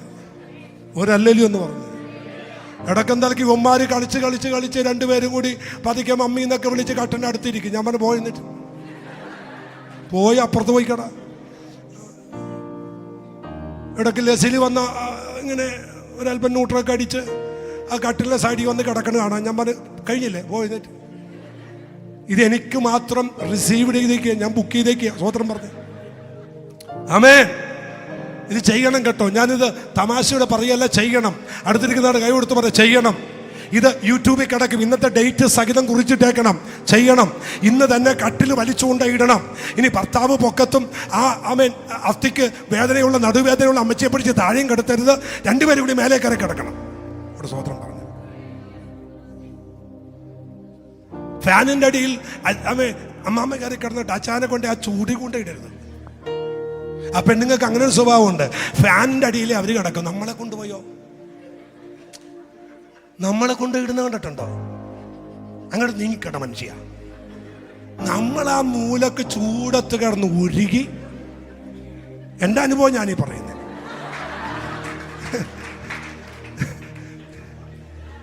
അവക്കെന്നും ചൂടാ. ഞാൻ കഴിഞ്ഞ ദിവസം ഒരു കാര്യം ചെയ്യും, ഒരു ഫാൻ എടുത്ത് നിന്റെ ഈ സോളറെ ഫിറ്റ് ചെയ്യും. അപ്പം അതും കൊണ്ട് നടക്കാമല്ലോ. ഞാനൊന്നിലും വിട്ടുകൊടുക്കത്തില്ല. ഞാൻ നേരത്തെ പോയി അവിടെ പോയി കിടക്കും. മാറിക്കൊടുക്കരുത്. ഒരിക്കലും നമ്മൾ വിട്ടുകൊടുക്കരുത്. അടുത്തിരിക്കുന്ന ആളോട് പറ, ഒരിക്കലും വിട്ടുകൊടുക്കരുത്. നിങ്ങളല്ല, നിങ്ങളോടല്ല, ഞങ്ങളോടല്ല. നിങ്ങളവിടെ ചുമ്മാ ഇരുന്നാൽ മതി. നിങ്ങൾ കേട്ടാൽ മാത്രം മതി. ആമേൻ. ഓക്കെ. അപ്പോൾ യേശാവിൻ്റെ ഈ ജോസഫിൻ്റെ മക്കളെ അനുഗ്രഹിക്കാൻ അവസാനത്തെ ഒരാളെ കണ്ടുപിടിച്ചു. ആരാ മക്കളെ? യാക്കോബ്. 2 മക്കളൊന്നും ഇങ്ങ് വന്നേ. 2 കുഞ്ഞുങ്ങൾ ആരെങ്കിലും ഒന്ന് വന്നേ. വേഗം പാടാ, പാടാ മക്കളെ.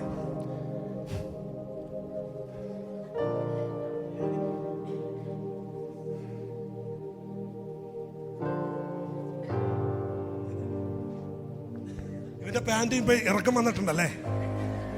പണ്ട് ഞാനിവിടെ ഇവനെ കയറ്റുമ്പോ പാൻറ്റിന് ഇറക്കമില്ലായിരുന്നു. ഇച്ചിരി കൂടി വന്നിട്ടുണ്ട്. ഇങ്ങനെ നിന്നോ. ഈ മക്കളെ 2 പേരെയും ജോസഫ് കൊണ്ടുവന്ന് അപ്പൻ്റെ മുമ്പിൽ നിർത്തി. എന്നിട്ട് പറഞ്ഞു, അപ്പാ ഇവരെന്ത് ചെയ്യണം? പറ. അനുഗ്രഹിക്കണം. അനുഗ്രഹിക്കുന്ന സീനൊന്നും നിങ്ങൾ നോക്കിയേക്കണം.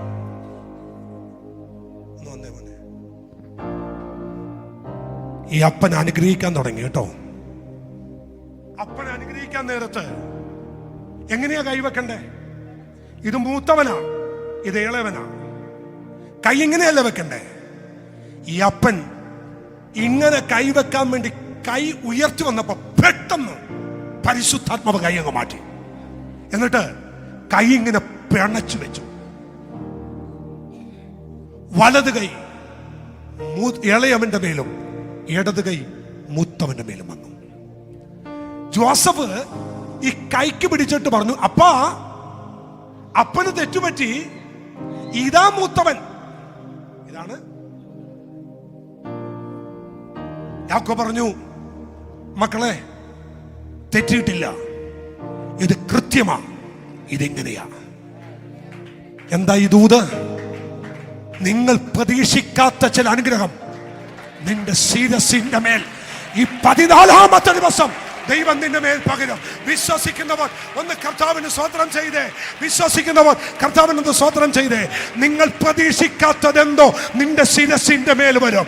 പ്രതീക്ഷിക്കുന്നവർക്ക് ലഭിക്കാത്തത്, പ്രതീക്ഷിക്കുന്നവർക്ക് കിട്ടാത്തത്. ജെയിൻ ബ്രദറെ, ഇതൊരു ദൂതാണ് കേട്ടോ, ഏറ്റെടുത്തോ. നീ പ്രതീക്ഷിക്കാത്ത ചിലത് നിന്റെ മേൽ ദൈവം പകരും. യെസ്, ഇവിടെ നിൽക്കുന്ന സഹോദരന്മാരോട് പറയുന്നു, നിങ്ങൾ ഇന്നലെ പ്രതീക്ഷിക്കാത്തത് നിങ്ങൾ പ്രതീക്ഷിച്ചത് വേറെ ആൾക്കാ. നിങ്ങൾ പ്രതീക്ഷിക്കാത്ത ഒരു അനുഗ്രഹം നിന്റെ ശിരസിന്റെ മേൽ ഇന്ന് പകൽ ദൈവം വെക്കാൻ പോകുക. വിശ്വസിക്കുന്നവർ ആരാധിക്ക്, വിശ്വസിക്കുന്നവർ ഏറ്റെടു. അപ്പോ അപ്പന് തെറ്റുപറ്റി. യാക്കോബിന് മറുപടി, മക്കളെ, എനിക്ക് തെറ്റിയിട്ടില്ല, ഇതിങ്ങനെ തന്നെയാ.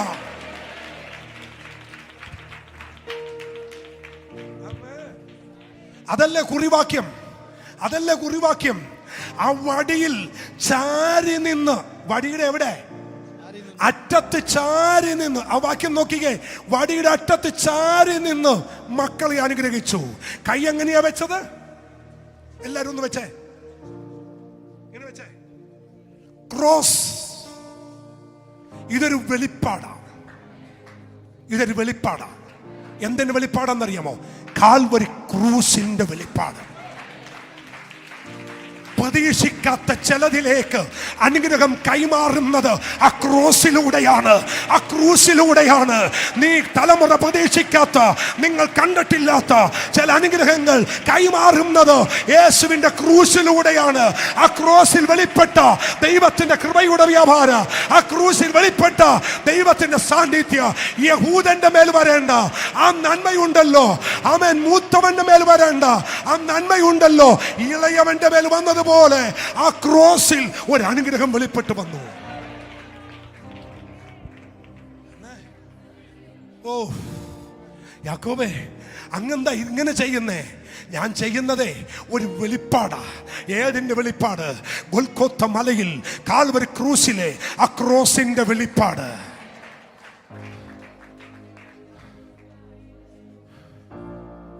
ഗോൽഗോത്ത, അതിന്റെ അർത്ഥം കേൾക്കണോ? തലയോടിടം. യഥാർത്ഥ ഭാഷ ഗോലിയാത്തിന്റെ തലവീണ ഇടം. യേശുവിന്റെ ഗൊൽഗോത്ത മല ഏതാണെന്നറിയാമോ? ഏലാം താഴ്വരയിൽ അഭിഷേകത്തോടെ ഒരു കല്ലെറിഞ്ഞ് താഴെ വീണ് ദാവീദിന്റെ തലവെട്ടി ആ തലയെറിഞ്ഞൊരു മലയുണ്ടല്ലോ, ആ മലയുടെ പേരാ ഗൊൽഗോത്ത. ഗോലിയാത്തിന്റെ തല വീണ ഇടം. അവിടെയാ എന്റെ യേശു പിശാചിന്റെ തലയെ തകർത്തത്. മതി. യേശുവിന്റെ ക്രൂശിൽ ഒരെഴുത്ത് പീലാത്തോസ് എഴുതിയതാ. നസ്രത്തുകാരനായ യേശു യഹൂദന്മാരുടെ ഭയങ്കര പ്രശ്നമായി. മായ്ക്കാൻ പറഞ്ഞു. എനിക്ക് ഭയങ്കര ഇഷ്ടമാണ് പീലാത്തോസിനെ. ഈ മനുഷ്യൻ തൻ്റെ ഇടത്തോട് പറഞ്ഞു, എഴുതി.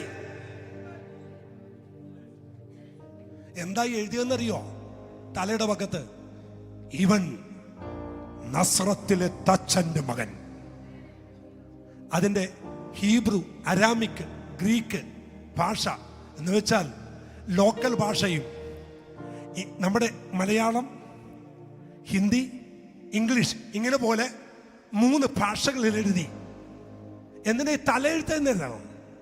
യാഗം കഴിക്കാൻ പോകുന്ന കുഞ്ഞാടിന്റെ കഴുത്തെ ഒരു ചീട്ട് കെട്ടി എഴുതിയിടും, ഇവൻ പാപപരിഹാരത്തിനുള്ള അറുക്കപ്പെടാനുള്ള കുഞ്ഞാട്.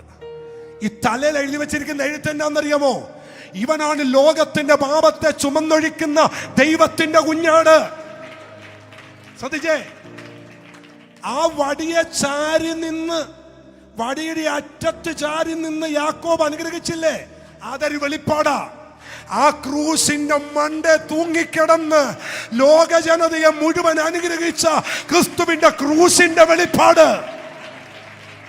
സ്വതന്ത്രം സ്വതന്ത്രം സ്വതന്ത്രം സ്വതന്ത്രം സ്വതന്ത്രം. നമുക്ക് അവസാനിപ്പിക്കാം അല്ലേ? തീരുന്നില്ല. ഇനിയും നിങ്ങൾക്ക് ചിന്തിക്കാം.